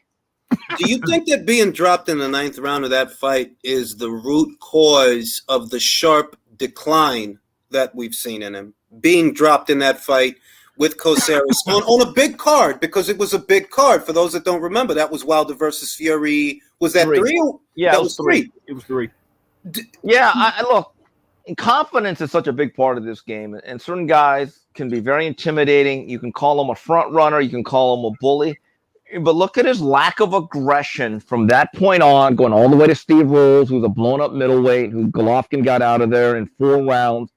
And last night, he was languishing on the ropes, throwing kind of a pawing jab. I even think Fat Joe was bored by that fight. I really do. I'm just kind of. I think everybody was bored by that fight. There was nothing entertaining about that fight. After a while, I was hoping that Angulo lands something hard. To be honest, hey, Steve, and he had to resort to biting too. On top of it, man, and that ref should have been penalized for not stopping him. That's the other angle of this. We saw that Ivan Redkach, he bit Danny Garcia over a year ago when they fought. He was promptly penalized for it. Promptly. Edgar, is there anything going on that we like? Are they going to penalize him for that? Because it's clear as day that he bit the guy. Yeah, Jules, I think there's actually a precedent where you could fine a guy in retrospect. You know what the scary thing is? Let's say they would have given a 2-point deduction. Those scorecards were so lopsided, it would not have mattered. See, I think you could make a case that Angulo won 4, if not 5 or 6 rounds.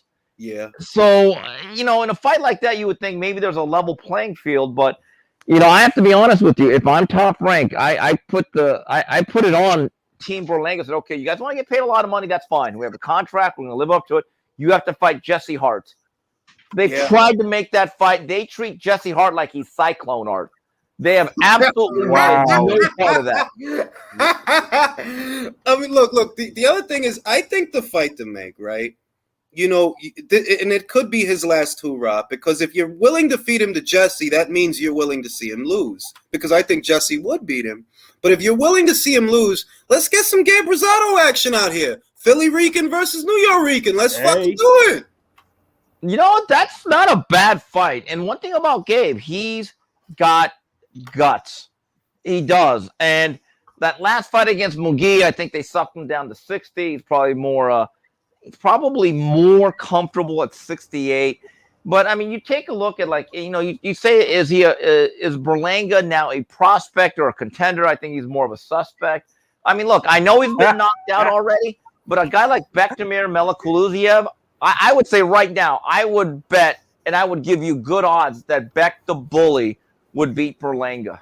But see, you know why I brought up Gabe? Because I feel like the Berlanga people would look at a Melikuziev as bad news, and they'll fuck it up. They're not going to want that. Whereas they'll look at Gabe. Gabe is coming off that loss. I think he's coming off a loss to Shane Mosley Jr. Shane Mosley Jr. Yes, coming off a loss to Shane Mosley Jr. You tell Gabe. And this is me, behind the scenes, listen, we're not going to give you big money for this one. We'll give you big money for the next one if you beat him, right? You don't tell Edgar that bullshit, but you want to get Edgar in the ring, and what you want is for Edgar to lose so you can get the fuck out of here. That's what you want, because you don't want to have to keep paying for this fucking guy. Like, nah, bro, like, you cost too much. For these shit, you cost too much, bro. So I feel like the Berlanga people would take on a Rosado fight before they take on a Melikuziev fight. Yeah, because look, if you're gonna have a fight, commercially, Melikuziev, he's still on these undercards at 3:30 in the afternoon, and there's no upside. At least people with Gabe Rosado have seen him on TV for the past 10 to 12 years. And so I look with the Berlanga thing, that bandwagon is empty. It truly is. And so, because when people say that, I was on another show, I was with BDA Boxing World. When you look at the top ranked prospects, I don't put Berlanga in that category anymore. You know, basically it's Xander Zayas, Keyshawn Davis, Tiger Johnson, Bruce Carrington, Abdullah Mason, and Raymond Murataya and Jared Anderson. Those are the Torres, a fun little heavyweight. Yeah, he's a fun little heavyweight. I worry about his size. I want to see more of him. But the guys that I listed, I know for a fact the top ranked brass says, okay, that's our future. Those are the guys we can count on. With Berlanga, they tried to ride the wave of it. They're hoping it would get better. And quite frankly, guys, I don't think it really will. They got one or two good Puerto Rican kids. They got John Bowser, and this other kid that fought on the same card as Bruce Carrington. I can't remember the damn kid's name. What was Armani something? He was Alamista or something. I think he fought yesterday. Right now, I think there's a couple of Omar Rosario yesterday. I don't think looked that good. Orlando Gonzalez, I thought was pretty solid last night. He's not a bad looking fighter. Carlos Caraballo, obviously, he has issues with punch resistance. He took another loss. It looks like he's kind of limited. I actually liked him early on, but it's hard. Look, Top Rank definitely feels as though they need a flagship Puerto Rican to follow in the footsteps of Miguel Cotto. That's Xander Zayas. Verdejo was not the guy. Hopefully, Zayas is. But I just think at this point, Berlanga's a tough sell because we're going to keep it 1,000%. That crowd they had yesterday, it was a good-looking crowd. But I can show you proof, Julius. They did paper the arena. They did. I mean, after the Steve Rose fight, which really was the fight, that's where you felt like, okay, this guy's buzz is dead. It was the Steve Rose fight.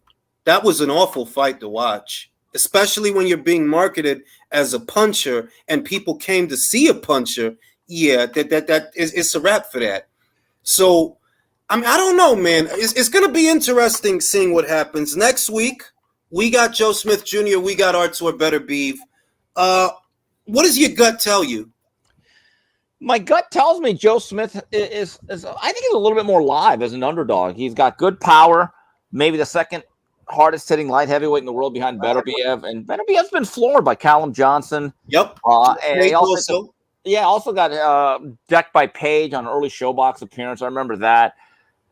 I think he has to go to the belly of the beast. If he's just going to run around and try to box, first of all, it's not really what he does. But I spoke to Joe late last week. He's just a quiet confidence that he always has. But keep this in mind. Beterbiev is 38. 38 is 38. And so you never know when a fighter's going to age overnight. But I think it's a great fight. Joe, to me, has to smack Beterbiev hard early on and get his respect. And make him think twice. Because the one thing about Beterbiev, and Marcus Brown found this out, you can be difficult, you can be crafty, but that guy is going to keep coming in waves, and he swarms you, and he eventually suffocates you. But, hopefully Joe Smith will land enough to at least have him have second or third thoughts about just waiting in there. I mean, I think the funny thing is, ahead of the Marcus Brown fight, Marcus Brown was an Olympian, for those that don't know, okay? So he comes from that pedigree. And ahead of that fight, I didn't have a doubt in my mind that Artur is going to steamroll this guy. With Joe, I'm like, no, Joe's limited, but he does what needs to be done, and that's what he's good at. He's going to come forward. He's going to let him go. You can't run from Artur in that ring. You won't get away, you know what I mean? You have to fight him. You have to fight him off. And that's what the fuck Joe is. He's a fighter. He's going to fight him off. So I give Joe a better chance in this fight than I gave Marcus, even though Marcus has the decorated amateur background that Joe doesn't have. Is that out of line? No, because look, durability is important. Marcus had been decked in other fights. He looked physically a little bit fragile. Joe might be the most battle-tested light heavyweight in the world, though. If you go back to 2016, starting with this fight with Von Farah, a very good version of Sullivan Barrera, obviously Bernard Hopkins. He went the route with Dimitri Bivol, hurt him in the 10th. and he struggled against Maxim Vlasov. He took apart Ellerbe Alvarez. That's a good resume. Jesse Hart too. Jesse Hart. Jesse Hart. He was an underdog, won that fight. So keep this in mind. There's going to be a lot of Long Island in that building. According to Joe, they sold every single ticket. So if he can get some early momentum and get that crowd behind him, it's going to be a lively atmosphere. And by the way, Beterbiev, for as good a puncher as he is, some of these fights have been going a couple of rounds. Yep. It's not like he's just blowing guys out in 6, 7, 8 minutes. So I expect some rounds, and Joe Smith, he'll be there to fight. He's never back down. Well, now, he may have better success punching with him as opposed to not. Well, that's how Johnson caught him, punching with him, as opposed to trying to pot shot him from like, nah, it's not going to work, bro. If you do that, you're going to get run over. You got to punch with him. You know, you got to go into the kill box and hope for the best.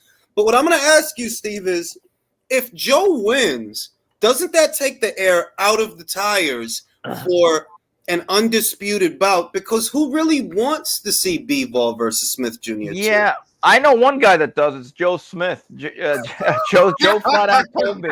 He goes, Steve, I want the rematch. You know, it's funny. Joe really was not all that upset about Dimitri beating Canelo. He said, Steve, I thought that fight would go that way. He actually had a lot of respect for B-Ball. Thought he taught him a lot. But he said, Steve, my goal at the end of the day is I want to be undisputed. And so if B-Ball is the guy with the other belt, I want B-Ball. He wasn't like these other guys that was so fixated on getting that Canelo stimulus package. So, and I always appreciate because I saw what was being said, and I appreciate, as a boxing fan, like, yeah, I appreciated that, because you can't have 8 guys online single file waiting for the same fight. That means they're not going to fight each other. Whereas Joe was one of the few guys that, no, I want to do A, B, C, and D. The funny thing about Joe Smith and Joe DeGuardia, we know the Top Rank seems to have a plan to get the winner of Beterbiev versus Smith in the ring with Anthony Yard towards the end of this year. Is Anthony his mandatory challenger right now? Or do they have the wiggle room to say, no, we don't want to do that? Well, as of right now, see, you have to understand, you could be number 1 in a sanctioning body, but until that organization says you are the mandatory and they absolutely call for negotiations, and you have 30 days, and then if you don't come to an agreement, there's a purse bid, it really doesn't mean much. We've seen guys sit at number 1 for more than a year. I get the sense that Frank Warren let the cat out of the bag. He's probably assuming it's going to be a victory. Then Bob has been saying that B-Ball needs to go 15 times around the block before they'll even consider him for any of these fights. It's interesting because speaking to B-Ball, I spoke to Vadim Kornilov about 7-8 days ago. They don't really know what direction they're going to go yet. I think they're going to wait for a directive from the WBA about who is that mandatory. Because remember, they had back-to-back weeks, the WBA, of elimination bouts, which were won by Zurdo Ramirez and Joshua Buatsi. So I get the sense that, let's say Beterbiev wins, okay? Look, it seems to me like Beterbiev's going to fight Yard in the UK. They'll do some business over there. Bivol probably now has a decision to make, that how much of a risk do I take knowing that I can get Canelo again next May? So now it becomes a cat and mouse game where everyone's going to try to like hedge their bets a little bit. Me personally, I kind of know the way B-Ball is wired. B-Ball wants undisputed at 75. People do not understand. Before there was Canelo, his main focus was actually Beterbiev. Yeah. So I just hope B-Ball does not become so fixated on one fight. I would love to see him fight either Zurdo or Buatsi, and then let the chips fall where they may going into 2023. Steve, I think the Buatsi fight is probably the more. I mean, like Virgil Hunter said it after the fight that no, he's not ready for the Bivol. Like he said it, and that was my feeling immediately after the Craig Richards fight. That yeah, you won, but those eggs need more bacon. You're not ready for those guys. Now Zurdo, I think he's ready for Bivol. Obviously, he's been a champion himself. The issue I see with Zurdo is Golden Boy going to let Matchroom do the show? Because, I mean, like what? You guys are going to pay Bivol? You're going to bring him over? Is Matchroom going to send him? Like, does that fight actually happen? No, well, this is why you have purse bids. Let's see who is willing to put up. Because remember, when you don't come to an agreement on a mandated fight what happens is, excuse me, that the don't die, Steve. We got Beterbiev versus Smith this week. Don't die. No, I'm not going to die, but then the sanctioning body will put up a percentage, either 65, 35, 60, 40, 50, whatever they feel fit. And they will tell both companies, this is the purse split based on several factors. This day is going to be the purse bid. Bring your envelopes. Whoever has the highest bid wins. Now, right now, do I get the sense that Eddie Hearn and Matchroom probably have more in their coffers than Golden Boy? Yes. But we're not at that point. And I'm still trying to get clarification from the WBA. Who is your mandatory at 175? Well, this is the weird thing. When Zurdo fought Dominic Bosel ahead of the fight, they were number 1 and number 2. So I'm gonna assume that the mandatory challenger would be between them because, well, they were number 1 and number 2 at the time, whereas Joshua Buatsi was a little further down, I think, at number 4. You know what I mean? Right now, they have the wiggle room to negotiate that fight because, like you said, nothing's been ordered. No mandatory has been named. So if you want to do the Buatsi fight, you can negotiate it now. And I think Bivol wins that fight, by the way, that if the goal becomes, okay, I'm going to preserve myself long enough to have another fight with Canelo. If that's the goal, you fight Buatsi. Now, if you just want to say, hey, fuck it, I'm with everything, fight Zurdo. Bigger fight in America. It's a bigger fight. There's no doubt about it. And Zurdo, with his dimensions and his seasoning, I believe he's 43-0 now, and he blows up the cruiserweight after the weigh-in. It's a tough fight. It really is, as dull as Zurdo can be. And trust me, I've spelled his name with 4 or 5 Z's before the Urdo because he's put me to sleep many times. It's not an easy fight, stylistically. It isn't. No, it's not. He's a southpaw. That goes without saying. That's what Zurdo means for those that don't speak Spanish. He's a southpaw. He's got the right style for the job, but I could see it going the way the Lenin Castillo fight went for Bivol. That he was moving around. It was quiet. He controlled everything. Not very many thrills, and I could see the Zurdo fight going like that. Yeah, and one thing with Zurdo, look, he fades a little bit. I remember Jesse Hart coming on really strong in their rematch, and I thought Jesse kind of, I don't say blew the fight, but I probably lived with the regrets. But Bivol now probably has a lot more confidence even than before. I've always thought he left money on the table. He has such a wide variety of skills. And I just hope he's more active. I don't think that a guy like him benefits from sitting around and just waiting 8-9 months for his opportunity. There comes a point in every career, you've got to be the instigator and say, you know what, we're going to fight on this date against somebody, and let's get this fucking career moving. Yeah. And you just can't be so reactionary and say, well, if A, B, and C happen, and hopefully this guy No. Just start making a career. Because Bivol's right now has got great momentum. He does. It's like Inoue. Don't let these guys sit for 6-7 months. It's the worst thing that can happen to them. Hey, Steve, what's your take on Zurdo versus Beterbiev?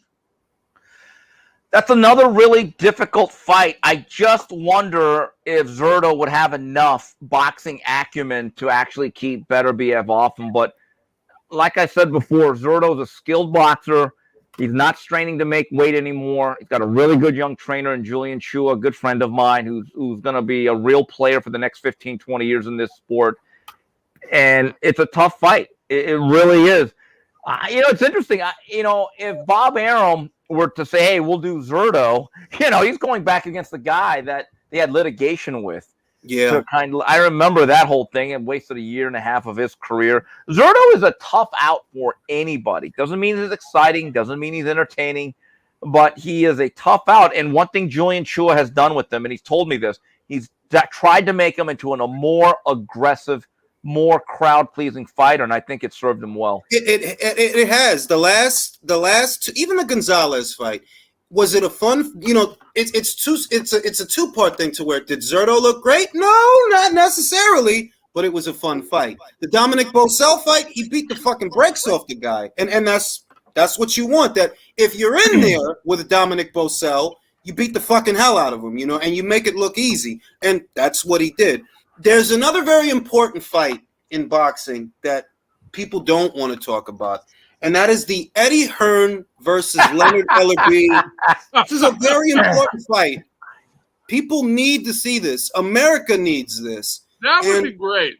Do you think Eddie has what it takes to win that fight, or is Leonard biting off more than he can chew? No, I think Leonard actually boxed a little bit as a heavyweight.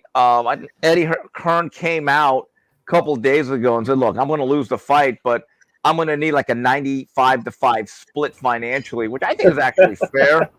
I don't understand what Leonard's problem is with Eddie Hearn. I really don't. The guy runs a business. It's a much. He's mad because Eddie's trying to poach Tank, and that's their only good guy they got. That's why. Look, yeah. Steve, on the face of it, I get the sense that, and I've been watching this real close. I get the sense that when he made that offer, because they were actually friendly, and there's videos of them, they were actually friendly once. But ever since Eddie made that offer about 2-3 years ago for Tank to come over to fight Tevin Farmer, it was supposed to be like a $7-8 million offer. He applied a lot of public pressure for Tank to take that fight. It was then and there that I felt, okay, this is when things changed, that you're trying to poach his fighter. And maybe that's where all this comes from, because outside of Gervonta Davis, what does Mayweather Promotions really have? Nothing. That's the issue. And in essence, that is the whole company. I mean, look, even Angelo Leo, who was with Mayweather, he went to Top Rank, promptly lost his first fight. I don't even think they've done one of those shows at Sam's Town in well over a year. I don't even see Mayweather Promotions getting showbox dates like they used to. So you're right. And maybe that is the beef that Ellerbe has, but I would tell Leonard, welcome to life in the big city. By the way, I've been on record. I think they've done an excellent job, Mayweather Promotions, in terms of turning Tank into attraction, no matter what the pay-per-view numbers actually are. He's a real draw. I agree that they've done a good job with that one fighter, but it's because they have one job. Yeah, there's something to be said about that. It was so funny when Leonard Ellerbe was asked by, I think, Brian Custer, well, who else is coming up under the Mayweather banner? And Leonard just talked around it, didn't even give another name. That's exactly when I thought about it. I'm like, look, because I'm not big on Tank, and I think everybody knows that. That look, I don't really think he's as good as they make him out to be. I think most of what we're seeing is the matchmaking. He's good up until a certain point, but I feel like Shakur would play with him. I give Devin, even though I don't think Devin's all that durable, I think Devin can win a unanimous decision against him because he can disarm him. And it's like, okay, well, yeah, you're doing good with Tank, but you've got it all riding on Tank. If something happens to him, if he stubs his toe, if he steps on a Lego, Leonard's out of a fucking job. What the fuck else are you going to do? Yeah, you're absolutely right. Get coffee and deliver paper clips. Yeah, well, I mean, it's strange because, what's interesting about Devin Haney and Shakur Stevenson, who are obviously part of the leaders of the new school, as I call them. These guys are going to be very elite for a very long time, and they're going to be major players. Both of those guys were heavily influenced by Floyd Mayweather as kids. They both said it. They both admire him as a boxer. They may have even looked up to him as much younger men. But when it came to sign a contract, they didn't sign with TMT. Yeah. Yep. And I don't think enough is made of that there was a time when Floyd seemed like he had the Midas touch. It wasn't even that long ago. We're talking about maybe 5 years when people were waiting to see where the young guy is going to go. When Shakur was coming out of the Olympics, all that stuff, people were waiting to see where he was going to go. And I remember that people were surprised he went to Top Rank. Like, everybody thought he was going to go to Floyd. No. Floyd's not the promoter that he was a fighter, The Floyd the fighter and Floyd the promoter, two very distinctly different individuals. And Mayweather Promotions is like, it just feels like a dummy company almost, because who do you promote? Tank and who else? And a couple of strip clubs in Vegas. Girl collection, yeah. So that's an interesting thing. I mean, I'm just, with TMT, they'll do 2 shows a year, centered around Tank Davis, and they do well. But part of being a real company is that you got to have prospects. You always got to have that next generation. It's like college football. You may have the #1 team in the country producing All-Americans, first-round draft choices, but on that back end, You have that recruiting process where you're bringing in incoming freshmen that are not going to play maybe immediately, but they're going to be your starters in 2-3 years. That's the whole system of college football is talent procurement and then development. And Tank is franchise. I will not deny that. I actually think he's a little bit better than you, Julius, but I do think he's been very well matched and protected to a certain degree. But you're right. And the more I think about it, if you have one entity and you don't have a second or third gun, you will be very, very cautious with that one franchise fighter. Think about how Golden Boy Promotions has been in the absence of Canelo Alvarez, right? And Golden Boy was fortunate enough that in his absence, they had Ryan and they procured Zerto. They already had Virgil. They had these fighters to still build up. Whereas if anything happens to Davis, bro, he catches a cold, he sleeps on the wrong side of anything, Leonard ain't got nothing to do the rest of the year. He ain't got shit to do. What the hell are you gonna do? Hey, Steve, can I ask you a question right quick? Yeah, please. Somebody else, somebody in the private chat put this. I know it's going back, but they want to know, is there a future for Dakota Linger? He's the guy who just beat Josue Vargas after that win. Their future. Well, I mean, when you say future, look, he's a journeyman. He was brought in to kind of test Vargas, maybe not necessarily knock him out. Dakota's also he's a guy what I'd call a circuit fighter. He's on the circuit. If you have a young prospect that you want tested, that's going to get some rounds, would you give him a call and then he'll tell you got it? He's on the Rolodex of a lot of matchmakers. And so those guys are useful. They're very, very important for the sport of boxing. I mean, just think about it. Before defeating Josue Vargas 2 fights ago, he got knocked out in 3 by Brandon Lee. I said that, yeah. He's coming off 2 losses in a draw. Yeah. Right. And then, look, Maurice Lee, speaking of a Mayweather guy that has languished because Mayweather Promotions doesn't do it. Maurice Lee beat him back in 2019. Oh, Daniel Zorrilla, who at one time was a Cotto Promotions fighter. He fought him out here in Southern California, got knocked out in 2. So, look, based on a performance like that, he's probably earned a few more paydays. Do I think he'll become a star or an A-side? No, probably not. He's still very limited. And that's the other thing, though, Jules, going back to our initial conversation. If Josue Vargas cannot avoid the punches of Dakota Linger that come all the way from around the corner through the turnbuckle, hit the ring stool, the referee, and then hit the target, I don't know what your future is in this game. I really don't. That's the point that I was making, but maybe it comes off as brash or insensitive, but it's a serious question. If you can't make it past the Dakota Lingers of the world, imagine what the Regis Prograses of the world will do to you, or the Subriel Matiases. What would they do to you? If the Dakota Lingers of the world are doing this to you, maybe you should look. It's not insensitive. We know what happened with Matias and Dadashev. It's real. It happens. You know what I mean? So you see a kid, he got knocked out 2 fights ago. Here he is getting knocked out again. Not a world-class guy. This is a journeyman. Yeah, maybe boxing is not for you, because if you keep getting beat like that, I mean, like, I don't want to say it, but it's the danger is there. It's always there. Can I say something real quick? Yes. So I just want to say real quick that you also have to look that Don King, I think, finally learned his lesson that you can't just keep betting on these random fighters. Like, one of the biggest reasons why that was a draw is because I honestly feel like the American heavyweight has dried up. Like, we haven't had a good heavyweight since Wilder, and look at what Wilder accomplished. But I was also the one who asked the question about Linger. And this is my other question. Are fans too quick to write off somebody with a losing record, or at least more than, we'll just say 5 losses in total? Like, do you think that fans are more quick to write guys like that off? Because even recently, I've seen guys like Chisora, they're being big draws lately because they bring the entertainment. Do you think that people like that are necessary for boxing to survive? Well, I think they're necessary because you need guys who are willing to go in there and scrap and test guys out and every once in a while pull the upset.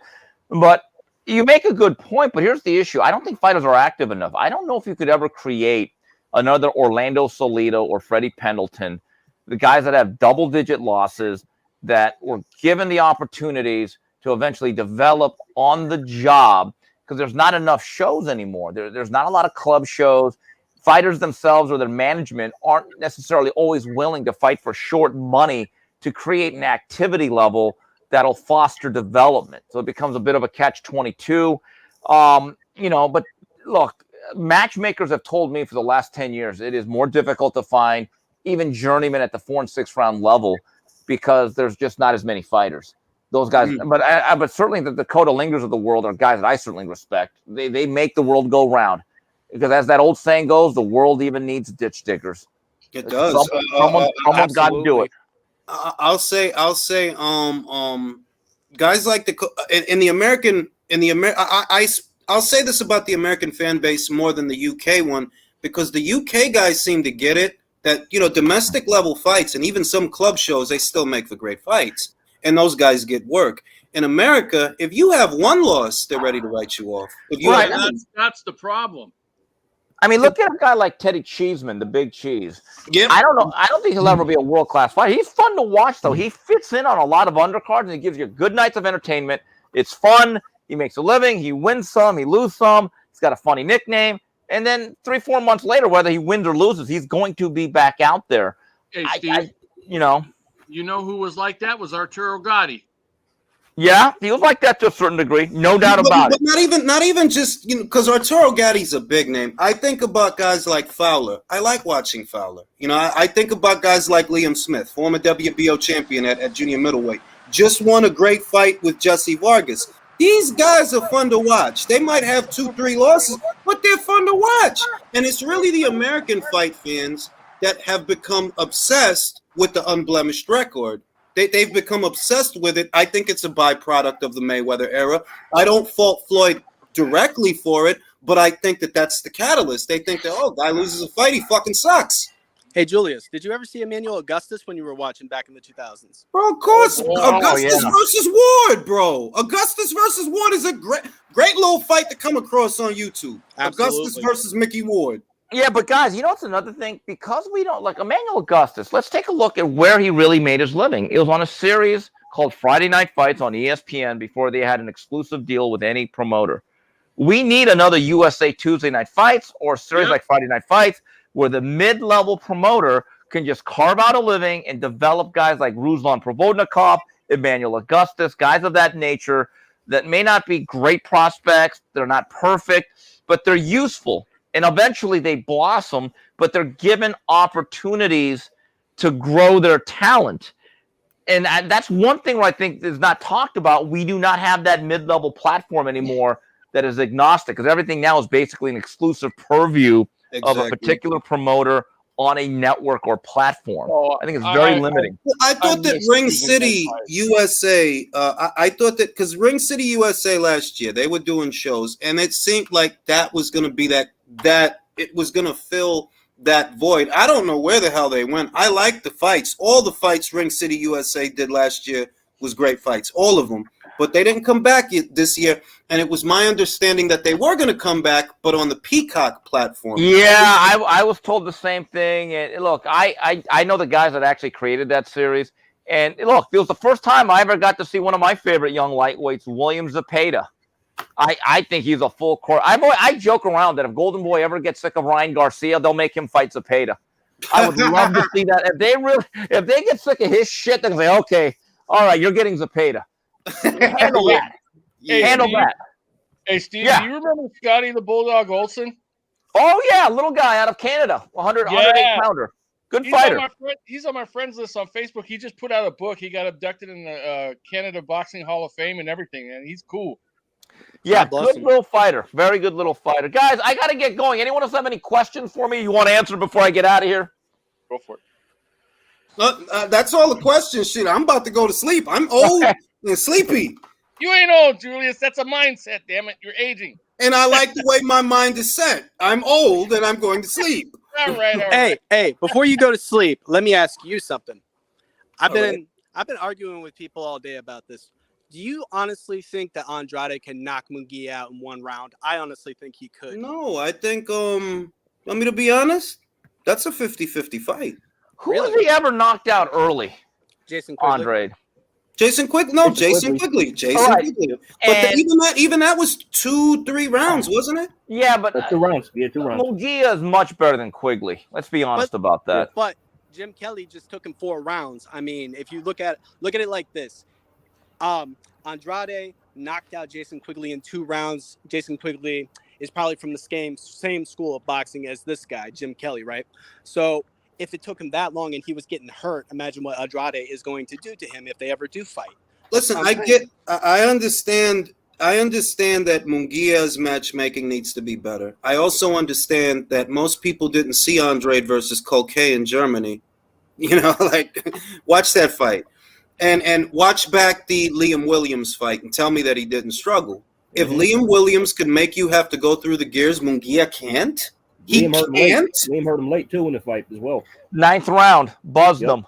Yep. All right. So it's like, I get it that, yeah, Andrade is a boxer, great boxer, southpaw. The other thing is, how comfortable can Demetrius continue to make 160? How comfortable? Because he's 34 years old. Jules, I'm telling you right now, Zach Parker was going to give Andrade hell.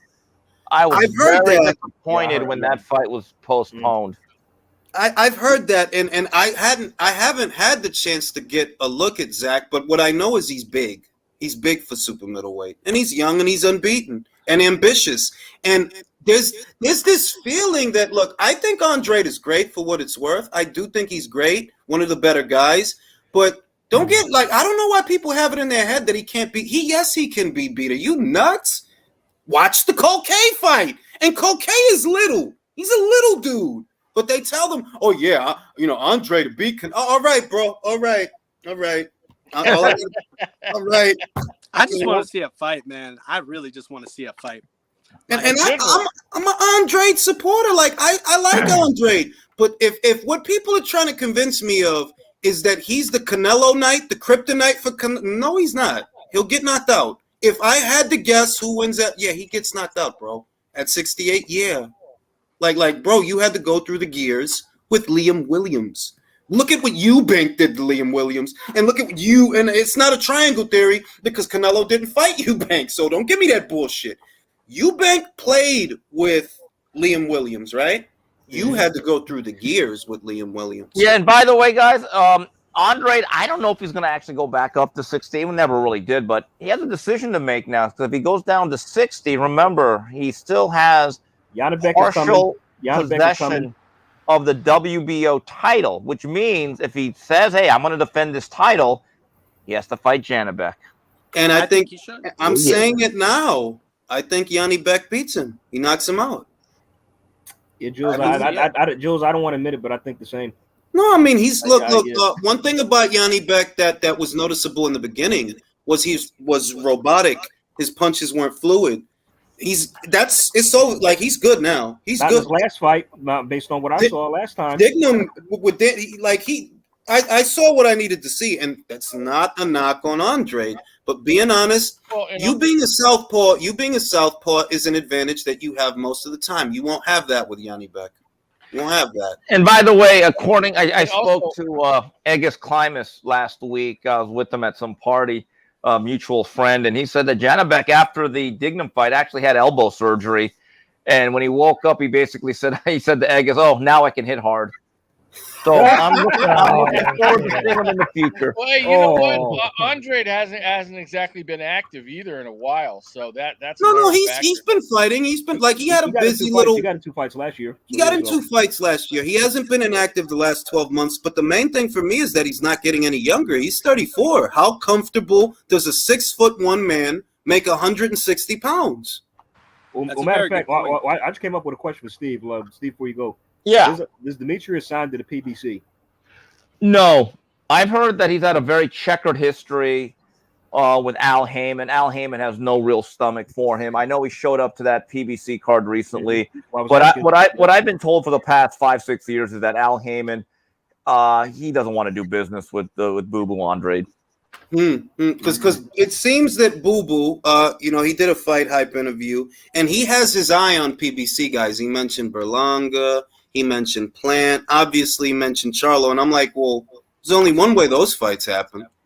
Right, and that's the thing. Look, Boo Boo to this day is still affected by that decision to sign with Rock Nation instead of going through with that Charlo fight. It was a terrible decision then, and it's only gotten worse. Hey, Steve. On that note, gentlemen, go ahead, country. Hey, Steve, what's your take on Al? Because you're obviously on the inside a little more about Al Heyman, dude. Because I mean, what is just his trip, man? Well, Al wanted to run boxing. He's a very reclusive figure, kind of shadowy. But people have to understand what PBC was trying to do. And I wrote about this 7 years ago as they came into existence. They weren't just trying to promote boxing. They wanted to become the UFC of boxing. And that's why they bought up all the airtime. They tried to overpay for every single fighter, try to disrupt the market. And obviously, I think he miscalculated just how difficult it was going to be to monopolize a worldwide sport. But he felt as though he could control it and that it'd be relatively easy. And within a year and a half, I think they realized this is much more difficult. Now, I give them credit for actually surviving because this is not an easy business. And look, they've made some good fights. I don't think they're the end all or be all, but they're also not the worst thing in boxing. I don't think there's such a thing as the worst thing in boxing. They all take their moments being really either good or bad for the sport. Yeah, I just think they have to refocus on putting their fighters on terrestrial television, like on CBS. Because after all, it is a Showtime company. Yeah, I've heard about that, but there's no indication. I know that in July, Fox will get going. It'll be their first show of the year on the regular Fox platform. Look, I wish the game of boxing wasn't so divided. Because we have to be honest about it. Every single promoter that is a major promoter, they all have exclusive contracts with a television network or a platform. Yep. And that basically will restrict 80% of the fights that we want from ever happening. Is that why fights get blocked so much from happening? Right. Now? There's no doubt that. Look, I hate when these media members who don't know what they're talking about, quite frankly, always talk about how the sanctioning bodies are ruining boxing. And exactly. I say, no, they're not. They actually create more opportunities for fighters, and they actually create more fights that otherwise would never even be discussed because their belts are on the line. So Look, the sanctioning bodies have their evils, but the main issue you hit the nail on the head, Steve. It's the exclusivity deals with these networks. Those are the political boundary lines that affect the fights, the ones that can happen and the ones that won't. By all rights, we should be gearing up for a summer blockbuster fight between Jermall Charlo and Jaime Munguia. They fucking need each other. So, but is that more of a cause because of the promoters or because of the networks? Both. Remember, Oscar clearly said, I need my partner, DAZN, involved. It was not the BC tried to force the issue, and Oscar said no. Because if I take this fight to the PBC and Showtime, DAZN, I'm dead to them. It reminds me of an old story. So when Pernell Whitaker and Chavez were negotiating the fight, it looked like it wasn't going to happen. Shelley Finkel and Main Events had promised HBO, we are not going to Showtime. We are HBO guys. We do business. And all of a sudden, one day, Shelley Finkel made the deal to fight Pernell Whitaker and Chavez on Showtime, and HBO went nuts. One of their executives went to that opening press conference almost trying to beat up Shelley Finkel. And for a year or two, Main Events was persona non grata at HBO. Kathy Duva has gone on record with that. And the funniest story is that HBO executive, his name was Bob Greenway. He basically confronts Shelley right before the press conference. And he says, you MF and MF, or how can you do this? And Shelley goes, Bob, let's talk about this later. And Bob goes, F you, blah, blah, blah. And then Shelley goes, oh, I'm with the kids, not in front of the kids. And Bob Greenway says something to the effect, F your kids. And this is the funniest part of the story. Shelley Finkel, of all people, gets into a karate pose that, Bob, I warn you, I know karate. That's boxing, baby. That's boxing. What made me laugh? What made me laugh just right quick? What made me laugh is how like post fight after the Munguia fight yesterday, like they call out Charlo, and I'm like, wait a minute, didn't y'all just fuck the fight up? And it's easy to always blame Al and PBC, but let's be honest here. I was not giving Charlo any heat for Sulecki. As much as I hated that fight, they were willing to fight Munguia. We have to be fair about this. Yeah, this is true. And I gotta say, like, about the sanctioning bodies, like, we wouldn't have Bernard Hopkins if it wasn't for the IBF. Like, he got his shot through the IBF. If I'm not Is mistaken. anyone fighting Boots Ennis unless he's a mandatory? Can we be honest? No, absolutely not. Absolutely Exactly. not. Look, Marvin Hagler needed 3 or 4 belts because he got blackballed. And the reality is Lomachenko fought Gary Russell because of sanctioning body.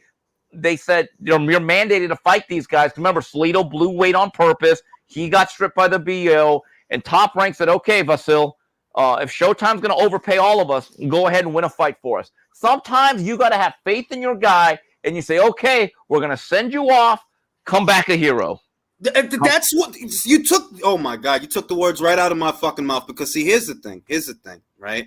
I don't feel that it's the same situation with Shelley and HBO that it is with Oscar and DAZN. I don't think DAZN is gonna be livid if Munguia ends up going over there. No, I don't see that. None of these guys Oscar has right now are indispensable, and they don't have him doing much over there. You're not going to convince me that Munguia is his metrics are so fucking great that Joe Markowski and DAZN are going to be livid if he ends up going to Showtime. No, I don't believe that. I believe Oscar said that because he doesn't want that fight. Right. And by the way, Jose Ramirez was given an exorbitant deal to fight on DAZN against Mo Hooker in 2019. I think it was $4 million. $4 million.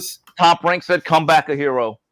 And I use that example all the time. Yeah. They fucking let him do it. And Eddie Hearn is telling Alicia Baumgardner, Alicia, come back a hero. Come back a hero. And yeah. Look, I like Munguia's chances against Charlo. I'm not saying I like his chances. I like your chances because you got to remember Munguia's got the Mexican fight fans on his side. They don't give a shit about unblemished records. You go in there, you hit him hard a couple of times, even if you lose, it'll be okay. Bet on yourself. Oscar, let him go. Let him fight. Once in a while, you have to be willing to have some faith in the fighter you developed. Right. And you got to say, look, win a fight for us. The trader wheels got to come off. They got to come off. Right. Oscar probably didn't want that fight to happen because he probably thought the Charlos was going to do a switcheroo. Look, Munguia may not be the hero that Gotham wanted, but he's the hero that Gotham needed. Completely agree. Jules, you a fool, bro. Oh, man. All right, on that note, I'm old. All right, guys. Good night, everybody. Appreciate it. Steve, always welcome. Come back anytime, Steve. Good night, fellas. Hey, Jules, thanks for having me on, brother. You have a good night. You too, man. Good night, everybody.